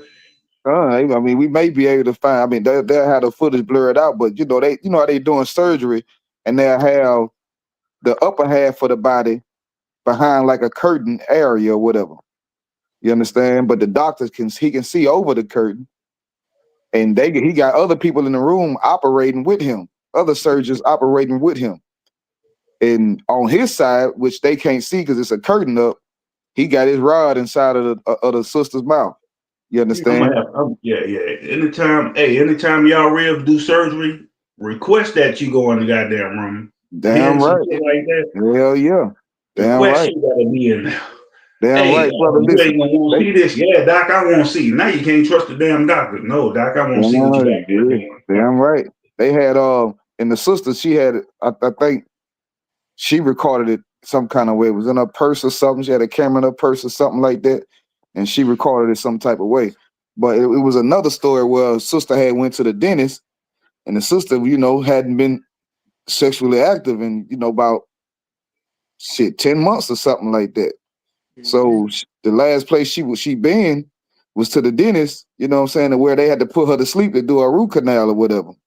You know what I'm saying, man? Two of the dentists slept with her, and one of them got her pregnant. She would have never known, had she not got pregnant. You understand? Yeah, y'all, we gonna have to start requesting to come in the room all the time. Hey man, we about to go do certain. Nah, I want to come in there. Forget that. If that's your woman, go up in that room now. Now you want to request it. Hey, you ain't gonna see what we do about it. Yeah, I want to see all that. You can't even trust the damn doctor. He gonna put you to sleep and put his rod in your mouth. Or he gonna knock you out to sleep and now he in there humping on you. Nah, forget that, man. If you got a rib, you might want to just go up in there. Damn right. Hey, I'm coming to see. I want to see what's going on. Oh, you know how they tell you sometime. Oh, you might not want to see him. Nah, I want to see what's going on. You can't even trust the doctor no goddamn more. You got it, ISIS out. Now to an iTeam exclusive update in New Jersey. Disturbing surveillance video has now surfaced 2 years after a Black Bloomfield firefighter accused a white firefighter of knotting a rope into a noose and taunting him. That Black firefighter just filed a $25 million lawsuit against the township. And here's investigative reporter Sarah Wallace, who first broke that story in 2023. The lawsuit blames the township for creating a culture that allowed racist behavior by a white firefighter here to go unchecked. In a social media post, the mayor said that racist behavior will not be ignored or tolerated, and that officials took immediate action when they learned about the incident in 2023. It shows exactly what I described happened to a T. Firefighter Patrick Thomas just saw this surveillance video taken in this Bloomfield firehouse in November of 2023. You can see his colleague, Walter Coffey, tying a rope. When I watched the video, it shows him actually tying it, looking at it, admiring his work, making sure it Y'all tightens see what he and got, everything right? like that, swinging it around. Y'all see what type of rope that is, right? I'm right. And then when I finally walked back into the firehouse, he tosses it to me. I remember catching it and looking at it and being in disbelief. I asked him, I was like, yo, what's this? And he said, oh, I want you to figure out what kind of knot this is. And I told him, I said, I know exactly what kind of knot it is. This is what people used to hang my ancestors from trees. I said, do you think this is funny? In an exclusive. God damn, man. Here we have another brother getting a job like you white people want him to. And he can't even get treated right at the damn job, man. At the job where the heroes work. They call firefighters heroes, but they in there making nooses and handing them to the black firefighter. Like that, you have to understand this about who you're living with, who you're in this country with. The white man is the goddamn devil that the Bible speaks of. I'm right. There's no ifs, ands, maybes, buts, or nothing about it. And he's gay. Not only that, he's a homosexual. He's gay as all outdoors, and all he wants is your booty. And you could do it the Yeah, easy that's why you way, said the or butt you could part. do it the hard way. The choice is yours. I would choose staying far away from that damn devil, man. It's a lot. You can't even say if, ands, or buts about it because they like Damn. butt. Good night. Yeah, man. You just gotta know what I'm saying? Come back to law, statutes, commandments, man. Come together as a people, man. You gotta know who your oppressor is, who the deceiver is, man. All these other nations don't give a damn about us. Unless you so-called Black, Latino, Native American, these other nations don't give a damn about you, man. They put us all in the same boat. They try to make us all look like criminals. We the criminals, we the thieves, we this, we that. When they the number one unalivers in the goddamn earth. When they don't give a damn about nobody but their own goddamn people. They'll do dirt to their own people just so they stay on top. So I don't want to hear all that. What about the white po trash and all that? They po trash because their own nation made them po trash. We ain't make them po trash. Mm-hmm. Then they still gonna flourish more than us. We'll still be below them. They get trailer parks. The police ain't raiding no goddamn trailer parks. They gonna raid the projects. They gonna raid the blocks. They gonna raid your communities. They ain't raiding no goddamn trailer parks. When the last time you heard of a trailer park getting raided for all the goddamn drugs and everything? And trust me, they got plenty of met labs and all that in the trailer park. Methamphetamine. I They got a don't get solution. raided. I got a solution out of one. This what the Hispanic brothers and sisters should do. Y'all should go to Chinatown and hang out all day. Hang out in Chinatown all day. Let's see what's really going on. Let's see if they really after quote unquote illegal immigrants. Right. Or are they just trying to get our Hispanic brothers and sisters out of here? You know what I'm saying? Go to their damn shrimp fried rice. Go down there where they got the shrimp fried rice. And when you get down there, ask them where all the cats and dogs at. Where all the cats and dogs that roam the community? You know, go down there with the she I do your nail, I do nail for you, I do your feet. Y'all go kick it over there. You understand? Let ICE come over there and let's see if they really about this quote unquote immigration. You understand? Because the word has it, I don't know if y'all been listening, but to my Hispanic brothers and sisters, word on the street is they ain't going in Chinatown. Hell no. You understand? Word on the street is they ain't fucking with them people. I ain't seen an Arab yet, you know what I'm saying, be walked out there. Something happened to them Chinese people. They don't even speak English. Hell no. They don't speak That's why English. they be And you saying know, that's why I'm talking about your goddamn nails and your feet. Oh, your crusty ass feet, your crusty ass nails. damn right. They ain't saying nothing to some of the Africans too. You understand? Right. Them too. They don't even speak English. And you know how the Edomites always say, you know, when they hear Issachar right speaking Spanish, you know what I'm saying? Speak English. Right. Speak English, motherfucker. You know what I'm saying? Yeah. Go. They ain't going down there in Chinatown. Don't worry. You want to dodge ICE? Go down there to Chinatown. Go around and hang around them Chinese people. You know what I'm saying? Go hang around them Arabs and them African people. You understand? All these other real foreigners. They come way from overseas. You understand? Just go hang around them. You'll be safe. But the truth of the matter is they targeting you. They have always been targeting blacks, Hispanics, and Native American Indians.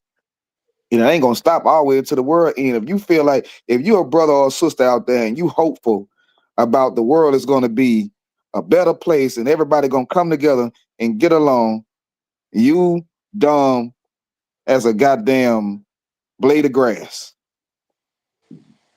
Because these people are constantly showing you how they really feel. They constantly showing you what their real agenda is. This supposed to be, America's supposed to be the melting pot. You understand? This is supposed to be where you come, everybody blend all in. All the interracial marriages and all that old BS. This is the place. Everybody can be here. You can be homosexual and be here. You can be a PDF and be here. You understand? You can be an object. So they got one woman, she married a toy airplane. She called herself an object sexual. Look it up. I'm not playing. Yeah. You can be a furry. You can be everything except a black, Hispanic, and Native American Indian in this godforsaken country, man. They Lord teach our forbid. people the same shit too, man. Look at what her name, Maya. She married herself. Right. Like you Yeah. can marry yourself. Dennis You can marry Rodman. a horse. Dennis Rodman married himself. He dressed half his face up like a man and the other half like a woman and married himself. Well, he's just weird. That nigga just he off the radar. Like You know, He got a touch of their women. What he messing with Madonna? Oh, come. Yeah, that Esau went off on, got up in his veins. Madonna a weirdo. Like everybody, I heard some stories about Madonna and her sex life. She doing some freaky shit. Apparently, I don't know personally, but according to social media, these motherfuckers are freaks. Hey, they said Donald Trump was out here wilding too. You know what I'm saying? They say Donald Trump was out here wilding, playing the saxophone, playing the trombone, blowing on the flute. You know what I'm saying? Humming on the kazoo. Emphasis on bone. It ain't just a trombone, it's a trombone. Good night. Humming on the kazoo. Good night. Hey, I don't know, man. There's a lot going on in his empire, man. We're gonna get into this next story though. What we got next? Come on, sir. It's the story of the 11-year-old Latino unalived on a Las Vegas freeway by a road-raged oppressor.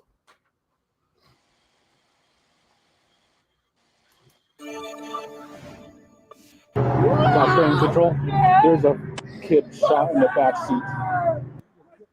Chilling new videos released by Las Vegas Metropolitan Police Department are giving us a closer look into last Friday's deadly road rage shooting that left an 11-year-old boy dead on our southern beltway. Good evening. Thank you for joining us on this Friday. I'm Dana Wagner. Our George Acosta joins us now from the live desk with a breakdown of that footage. And George, this can be difficult to watch. We had Dana combined these 5 officer body-worn camera videos, total about an hour long, showing the emotional stepfather of that 11-year-old boy, as well as Tyler Johns admitting to police he had just shot Brandon Dominguez Chavarria.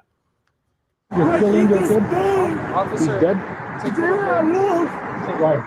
I shot at him, bro. 22-year-old Tyler Matthew Johns seen talking to the initial responding Las Vegas Metro Police officer along the 215 Beltway in Henderson or Gibson just moments after the... One second. One. Did he not just walk up and put his hands behind his back? Yes. And then the police ain't did nothing. He just turned around like, He didn't even want to arrest him. He didn't even want to arrest him. He's like, no, wait, let's figure out how we can get you out of this first. Yes. Right. He knew what he did was wrong. That's why he walked up and put his hands behind his back. That you couldn't play. That was just crazy. I just noticed that part in the video. He walked up and put his hand behind his back because he knew what he did. And they just let him turn around and try to talk his way out and shit. If that was a Negro, it wouldn't be no talking. He would be on his face, probably holes in his body that wasn't there. With a knee in his neck. You understand? This devil, he put his hands behind his back, knowing he wrong, and the cop just like, okay, well, hold on, slow down. Let's talk about this. Like, damn. Yeah, you got it, Yakawan. Sir. Shooting As Johns immediately walks to the responding officer, he places his hands behind his back, asking police to take him into custody. Upon further questioning, Johns says he didn't know Dominguez Chavarria was in the other vehicle prior to firing his weapon, all while Dominguez Chavarria's stepfather, Valente Ayala, is distraught, reeling from the tragedy. I didn't know. I didn't know. The video further shows Ayala overwhelmed with emotion, broken down, sobbing on the highway road, with one Metro Police officer trying to console him. So sorry.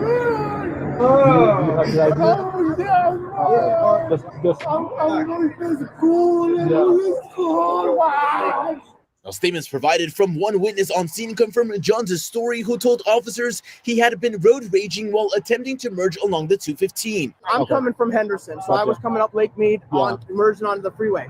So as I'm getting on, at Gibson is where I started seeing these two guys in and out. You were road raging. He came up around the side, like on the merge. And while Johns admits once more to the crime, It's 100% happened. I shot at him, dude. I didn't even know he had a kid in the car. he asked officers about the condition of Dominguez Chavarria. Now, you saying you ain't know it was a kid in the car. You a goddamn lie, man. You a lie. You know what I'm saying? The witness just said y'all was pulling up all on side of each other and everything. Arguing back and forth with each other. You ain't see that kid in the back seat? You know why? Because he a liar. And he got the hat on. See that M on the hat? The monster Drake? I noticed that. Okay. He's a goddamn monster. You got it. You should always just assume that there may be a kid in that car. Like just be logical about it. Like, put your damn rage and your lust for blood aside and think. You knew it was a goddamn. You knew it could be a kid. If you didn't know it was a kid, you knew it could be a kid in the car, but you just shot anyway. And real quick, I want to take this time to say, please, if y'all watching, hit that Cash App. You know what I'm saying? Send in the donation. It takes a lot of strength to sit here and watch these type of videos and talk about it without shedding tears in front of all of America, because that was hard to watch. That man was bawling out until he laid out on the. Don't you know that's biblical? Don't you know, Yakuwan, if you could find it, if you could find where it talks about how they threw ashes on their head and they laid themselves out in the street. It's evading me what it exactly says. But just go anywhere where they, mourning death and how they would throw ashes and rip their clothes off. Come. Was that Jonah and Nineveh? Was that Jonah and Nineveh? Was it somewhere else? Possibly. Okay. Possibly. But this man sat there and sprawled out on the floor because something so wicked and terrible just happened to his child. And this is who we live among, man. This is who we have to go around every day. People who, while you at it, give me regard not the young or the old. And how the hell you shoot the kid and not the driver? He was aiming for the back seat. He must have been aiming for the back seat. But like to even shoot somebody because of because you're driving, I mean, you have to have no conscience. You have to have zero conscience.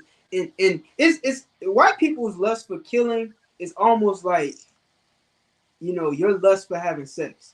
Like, you want to bust a nut so bad, but when you bust a nut, it's like, okay, you back to reality, right? They will Salaki, real quick. Salaki. You could have said climax or something. All right. You could have tried to clean it up just a little bit. You ain't give a nigga a warning or nothing. You just went right in. Oh, come on. Salaki. Ain't no sweat, man. Your lust to want to climax is like his lust for wanting to take a life. You understand? He will act on that bloodlust, and when he gets it, it's back to reality. That's why he walked to the cop and just put his hand behind his back. He knew it was wrong. He knew it was bad. What he just did something terribly bad. But because the lust is fulfilled now it's back to reality. Oh, okay. all right, I just unalived this person. I got what I wanted, but it feels it's wrong. Like I get the feeling of I did something wrong. Kind of like when you do anything that you know is wrong, that you shouldn't do, but you want to do it so bad, and then you finally do it, and you back to reality. Oh damn, I shouldn't did that. The demon left. Too. You know what's spiritual about it? We just talked about monsters earlier. Now he got a whole monster hat on. The Monster Energy drink. Yeah, that's fact. He got the monster in it. He got the three slashes right on his head. You got that scripture? Anybody? Tom, which one did you want first? Deuteronomy 28 and 50 or the sackcloth? Give me the sackcloth first. This is the book of Jeremiah, chapter 6, verse 26. O daughter of my people, gird thee with sackcloth, and wallow thyself in ashes. Make thee mourning as for an only son, most bitter lamentation, for the spoiler shall suddenly come upon us. That's what this monster is, man. The spoiler. A straight up spoiler. He came to spoil that man's child. You understand? Now I'm not sure how many children he got, but as the scripture says, as a firstborn, as a son, you know what I'm saying? As the only son, Salaki. You understand? Like that's what just happened to that man. You know what I mean? And he had no sense not to take his clothes off or rip up his clothes, but you see how he just threw himself in the dirt. He threw himself down in the dirt, you know what I'm saying? Because of the lamentation, because of how hard it is to bear something so cruel. It's so heartbreaking. I'm heartbroken just watching this video, man. Knowing this brother's pain, man. And you gotta be a monster to not feel that pain too, man. You gotta be a monster to not feel that pain. You gotta be a monster to think to yourself, well, it ain't my problem. I'm glad it ain't my child. I'm glad I ain't going through that. That's what they teach you in the Christian church. They teach you to be selfish and only care about what affects you. Man, when you love your people, man, the Bible says, for the hurt of the daughter of my people am I hurt. Like I'm hurt for that brother. It ain't even my daughter. I don't even know them. I don't know them from a can of paint. But I'm hurt, man. Because this is what we gotta endure. If I could, man, and this the thing about it, if you're a brother or sister that say, well, you know, it ain't me. You know what I'm saying? It's just the fact that it could be you. Next time it could be you. You understand? Like, bro, I dream of us being in a place where we can properly live and properly love. You understand? And be amongst people that might not necessarily know you, but love and care for you as if they known you your whole life. Right. You understand? Like from the first time I met brothers in the truth, it was like I had known these niggas my whole life, man. I knew without a shadow of a doubt, okay, now, this the real deal. When I left from around them brothers up, man, yeah, that's real, right? That's solid. You know what I'm saying? Because you're gonna be anything you do or you new to or whatever, you're gonna be cautious about it. You're paying attention, you're being observative, you're like a sponge, you're soaking up everything, you're looking around, you every small thing you can catch it.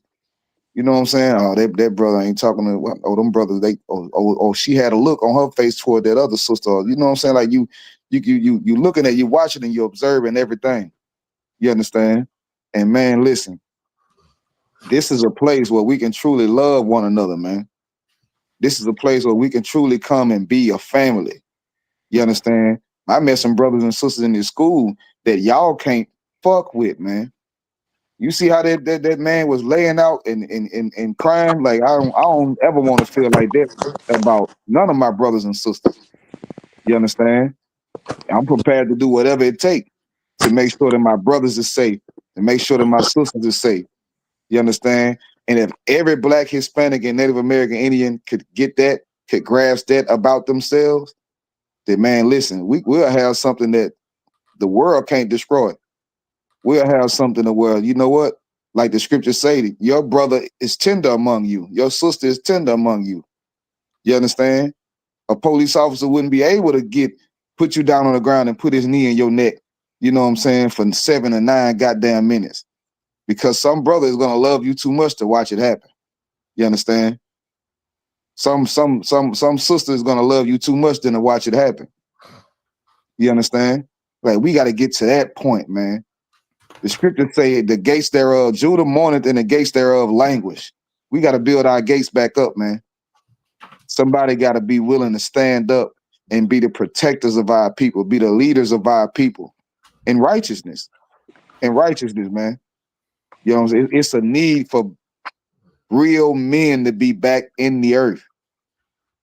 It's a need for real men are in high demand in the earth, because if you don't have real men amongst the Blacks, Hispanics, and Native American Indians, then we're doomed.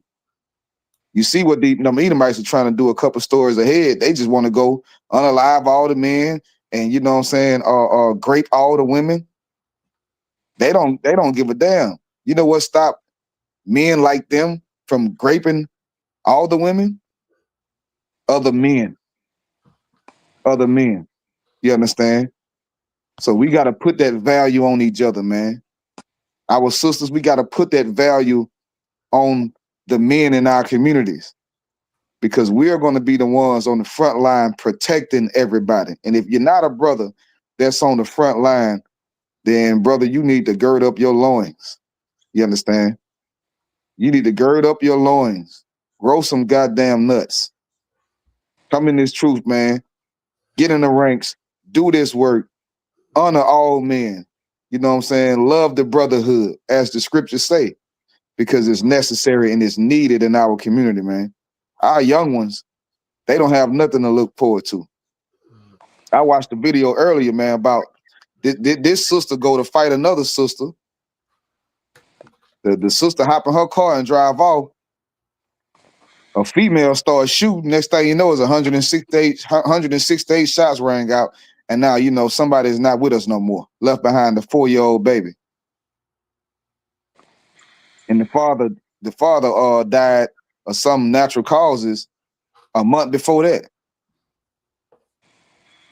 When you see things like that, bro, it hurts your heart, because this ain't life. We ain't supposed to be living like that. And only if our people knew who they are and how they should be, that we got these laws and statutes that govern our life and fix all of our problems.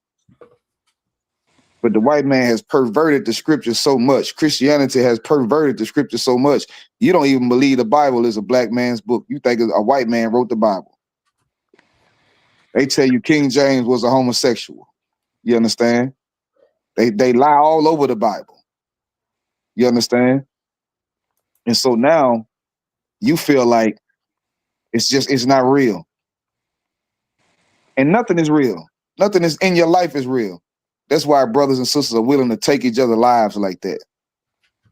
And it's nothing. It's careless. We need to come together, man, and get the fuck from around these people. You understand? Let's come together so the Lord can get us from around these people, because they're going to continue to unalive and destroy and do all the evil in the earth to our people, man, until we stand up and come together and love one another according to these scriptures and separate from them, man. I yield. I'm right, man. You got to be willing to go to war with your brothers, man. If you ain't willing to go to war with your brothers, there ain't no problem. You just someone that's going to report on the war that happened with your brothers. But the ones that's going to be remembered is your brothers that went to war and fought. You know what I'm saying? We could go out there and speak and talk, and we might not make it home that day. Anything could go wrong. But the ones that's going to be remembered is the ones that went to war. You got it. Yeah. Can you get that other scripture, Yaku 1? Come, sir, I got you. It is Salakia.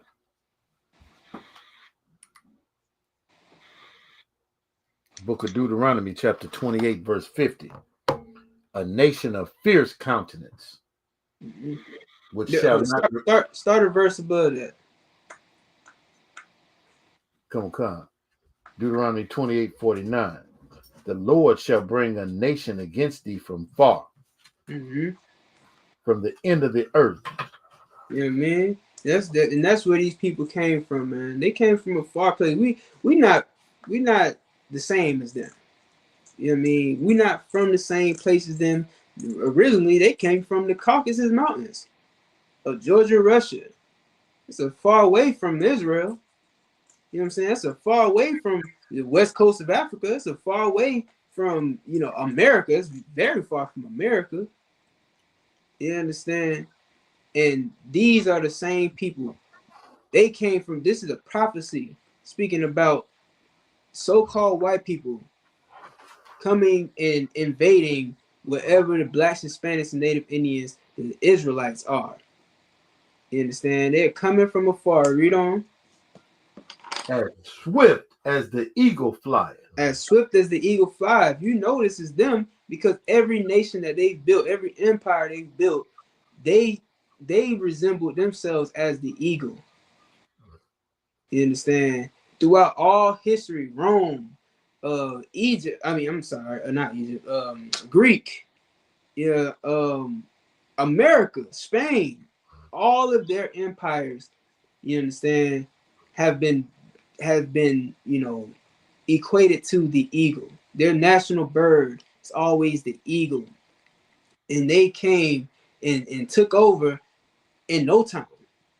They showed up on the shores of America and said, and was greeted with treasures and gifts.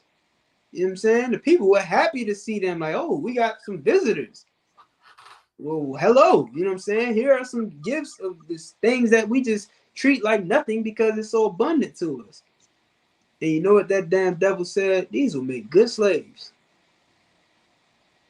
And swiftly took them captive. Swiftly annihilated them, man. Swiftly got spread diseases through, blankets and things like that.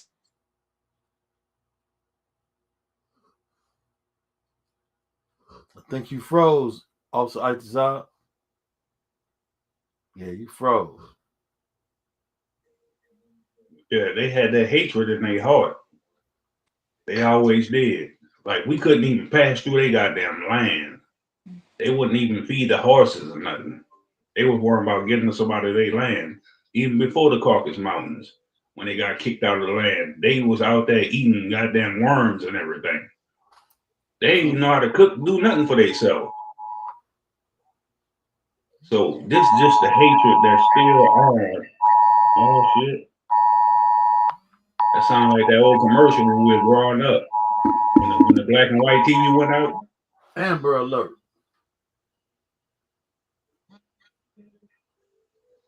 Yeah, man. Like, they got kicked out of our goddamn land for being filthy, disgusting. Like, they don't give a damn about us, and they never will. They only want to see the destruction of the 12 tribes. But they salty that we the most highest favorite people. That we the ones that's above all nations on the earth, and we supposed to be in rulership. They know that. Don't think the devil don't know that. They know that. They know Christ ain't come for them. They know God is not their God. Ain't no such thing as salvation for everybody. Salvation for everybody is not in the Bible. Not at all. You got it. Come on, sir. You know what I mean? Like I was saying, you understand, these people swiftly took over, America and put us on boats and put us in chains and put us in captivity. Read on. A nation whose tongue thou shalt not understand. Right. Speaking a different language than us. And then teaching, and then later on, forcing their languages on us. Read on. A nation of fierce countenance. What is fierce countenance? Fierce countenance is a wicked look. You understand? Like, it's not necessarily talking about their facial features. What this is talking about is when you see them, it's like, oh my God, like these are bad people. You know how they say you can look in somebody's eyes and see their spirit, like what type of man they are. If you look them in their eyes, you look at them and all you see is bloodlust. All you see is wickedness. They have a fierce countenance. They got a fierce look about them. They are unalivers, professional unalivers. You understand? That's what the Bible calls them. Keep going. Which shall not regard the person of the old, nor show favor to the young. Meaning they don't care how old you are, they don't care how young you are. They will take your life. And that's what we just seen in this video, man. He has no regard for that child. He didn't even think twice if it was a child in that vehicle. It looked like a damn family vehicle to me. It didn't look like no Corvette, no coupe. It didn't look like no car some men, they got like, they own personal vehicles that they just like to drive around by themselves. That's not what that looked like. It's like a family vehicle to me. Problem is you don't have any regard for the young or the old. So you don't care if it's a child in that car. You didn't even think twice about it. You are the damn devil that the Bible speaks of. Keep going. And he shall eat the fruit of thy cattle and the fruit of thy land. And what's the fruit? Listen, here's what's heavy about description. Fruit, when you think about fruit, right? A tree grows fruit. All that a fruit is the offspring of that plant. You understand? And this scripture is saying that he's going to eat that offspring, meaning he's going to devour it. He's going to destroy it. And the offspring of that man, that the fruit of that man was his child. And it's been and his child's been taken from him by this damn devil. These scriptures they mean something. These scriptures mean something. It's not just something you can stand up in front of 100 people, 50 people in a goddamn church and give a motivational speech about. You're dumb as hell. You don't see how this Bible is telling us what we're going through right now. You dumb as hell. You do not deserve to be called a man of the Lord. You do not deserve to be called someone who's in charge of Black, Hispanics, and Native Indians, man. The Bible is telling us what we're going through, and you too stupid to see and warn the people. Is there any more on that? Come, until thou be destroyed, which also shall not leave thee either corn, wine, or oil, or the increase of thine kind, or flocks of sheep, until he have destroyed thee. And that man laid out on that road on the middle of the highway was destroyed that day. That destroyed that man. You know, a lot of parents, they end up taking their own life after something like that happens. Some parents don't even take their own life. They have a massive heart attack. They die from a broken heart because they so destroyed, man. And that's what this devil did to that man. Well, don't we deserve to live in a place where we don't have to have such a heartbreak? Don't we deserve to live peacefully? Don't we deserve to have a chance to grow old and retire and not have to work? Don't our children deserve to have children of their own someday? Well, why the hell does this man think he can just come and take a life if he wants to? Didn't he learn that guns are not to be played with? I was taught that. Well, it seems like we get taught differently. It seems like Black Christians get taught something totally different than white Christians. It seems like the white Christians get taught to play with guns, to collect guns and show them off to their friends and go and have a killing spree and don't care about who's in the car. Don't care about, don't forgive anybody for anything that they've done. If they cut you off in traffic, putting 10 holes in their body. But we get taught forgive. We get taught guns are bad. If I We get could, taught turn the other cheek. So like, yeah.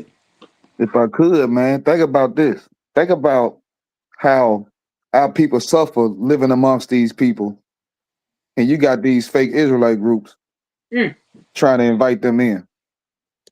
You understand? Like, y'all better be careful with that. Y'all better be careful with that, man. And I'm telling you, don't be surprised when it happened in that purple group as well. Don't be surprised when you in that purple group and you standing next to a full out Edomite. You understand? Like, the ISUPK is the home of the truth, man. We are the ones who are really going to protect our people. We got your best interest at heart. Everybody else is playing with you, fooling you, and steering you in the wrong direction, away from the Most High God. You understand?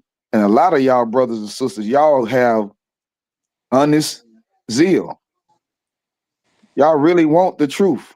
You understand? But because it don't look similar to the Christian church, you don't want it. You're being fooled by the Christian church. You realize you're being fooled.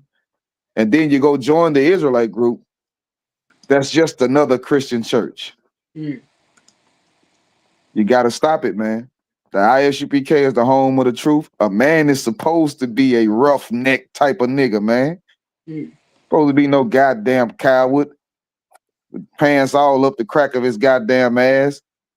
Flooding with some purple suits on and fucking pink suits and yellow suits. And talking like he half a homosexual. Smacking his teeth and stuff. Saying at the end of the goddamn word, at the end of every word, How you doing, The Lord, The fuck is that, man? You ain't got to lose your masculinity to serve the Lord, man. And in fact, getting in these scriptures and properly serving the Lord is what's really going to make a man out of you. You know what I'm saying? What's really going to make you stand up and be a real man. It'll make a woman stand up and be a real woman. You understand? With that, I yield, man. We that was the last story, huh? Come on, sir. We had 2.5 hours just about. Yeah. That was the last story. All right, so look, go ahead. That's like your oppressor, man. Your oppressor hollers peace, but he always come with the sword. That's why the scripture say the same thing. Scripture tell you that they say peace, but war is in their heart. Right. Because they know in order to have peace, you have to go to war. And that's what we need to realize. I ain't talking about going out there physically harming no goddamn body. Our peace is coming together as the 12 tribes. That's how we gonna have our peace. You ain't gotta go out there and unalive no goddamn oppressors or no other nations. You should have peace between our own people. That's how you make the peace. Then they gonna see they organized. They together now. They a goddamn army. But your oppressor is peace. Let's have peace. I'm trying to bring peace, but his peace always come with an unaliving. That's peace in his mind, because he got a peace of mind now, because he done unalive you. He done took you out. That's his peace. One less one of these niggas to deal with. Right. One less of these Latinos, Native Americans to deal with. That's his peace. All he know is bloodshed and unaliving. That's how they stole this goddamn country. That's how we were stolen. That's how everything gets stolen. Because all they know is unaliving every goddamn thing. They not a civilized people. They don't know what that is. They're unalive their own goddamn people just to control something, just to take over something, just to own something. You got it. If I could, man, think of a place outside. Think of a place anywhere where black people love black people. You understand? Like, you know that in this place, black people don't kill black people here. Black people don't steal from each other here. Black people don't act like they above. There's an upper class and lower class of black people here. You understand? Like, I can name a place like that because I've experienced being in the ISUPK. But outside of the truth, there is no place like that. You understand? There is no place where your brother won't stab you in the back. There's no place. But the ISUPK under Commander Junior Hunter, man, with that, the water for y'all coming through. You know what I'm saying? This episode number 14. Brothers been holding it down at the water for all the brothers that came through. You know what I'm saying? Officer Matabar, Officer Yakawam, Officer Itazab, Officer Picard, Officer Yasad, he dropped through. You know what I'm saying? The water to all y'all brothers, the water to everybody that came in and watched the class. Once again, man, support the truth. Hit that Cash App, $ ISUPK, Louisiana. You want to pay your tithes, go to ISUPK.com, click on tithes and donations, pay your tithes. You understand? The Lord's 57th annual Passover, Houston, Texas. It's going down. It ain't going down. It's going down. You understand? Houston, Texas, man. If you're in Louisiana, that's down the street. That's around the corner, man. Ain't no excuse. Come kick it with the argument. Come to the Lord's 57th annual Passover. You know you're an Israelite. Don't be an individualite. Come and serve the Lord in the properest way you can do it. You understand? For the high holy days, come get with the men of the Lord, man. Come to the Passover. Keep the traditions. Do what we supposed to do concerning this truth, man. Y'all brothers want to say anything before we head out?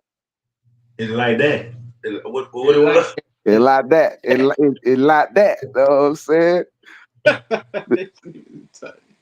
Now, with that, I say shalom. Yahweh Ba'ashim, Yahweh Shabbarakatata, my brothers. Shalom, Yahweh Shemala Thumba, Hashem, Yahweh Shada, my sisters, man. Until next time. Shalom. Man. Make sure y'all be at that Passover, man. $200 supposed to gather together, man. Come to that Passover, man. Man, however y'all want to say it. Come to that Passover, you know what I'm saying? ISUPK, Louisiana, home of the truth. That's right. You know what I'm saying? Kwam Yashala. Kwam Yashala. Kwam Yashala. Yashala Kwam.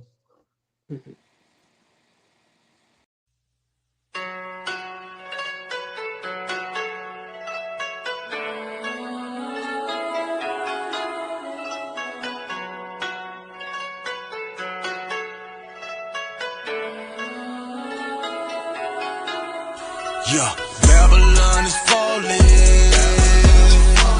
to rise no more. Babylon is falling to rise no more.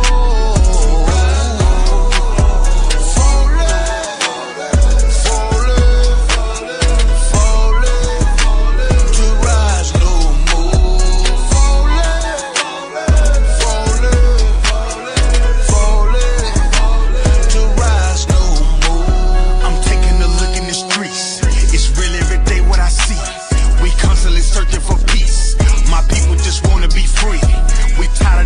Blocks in the bullshit, that lying nigga in the pulpit, same shit but a different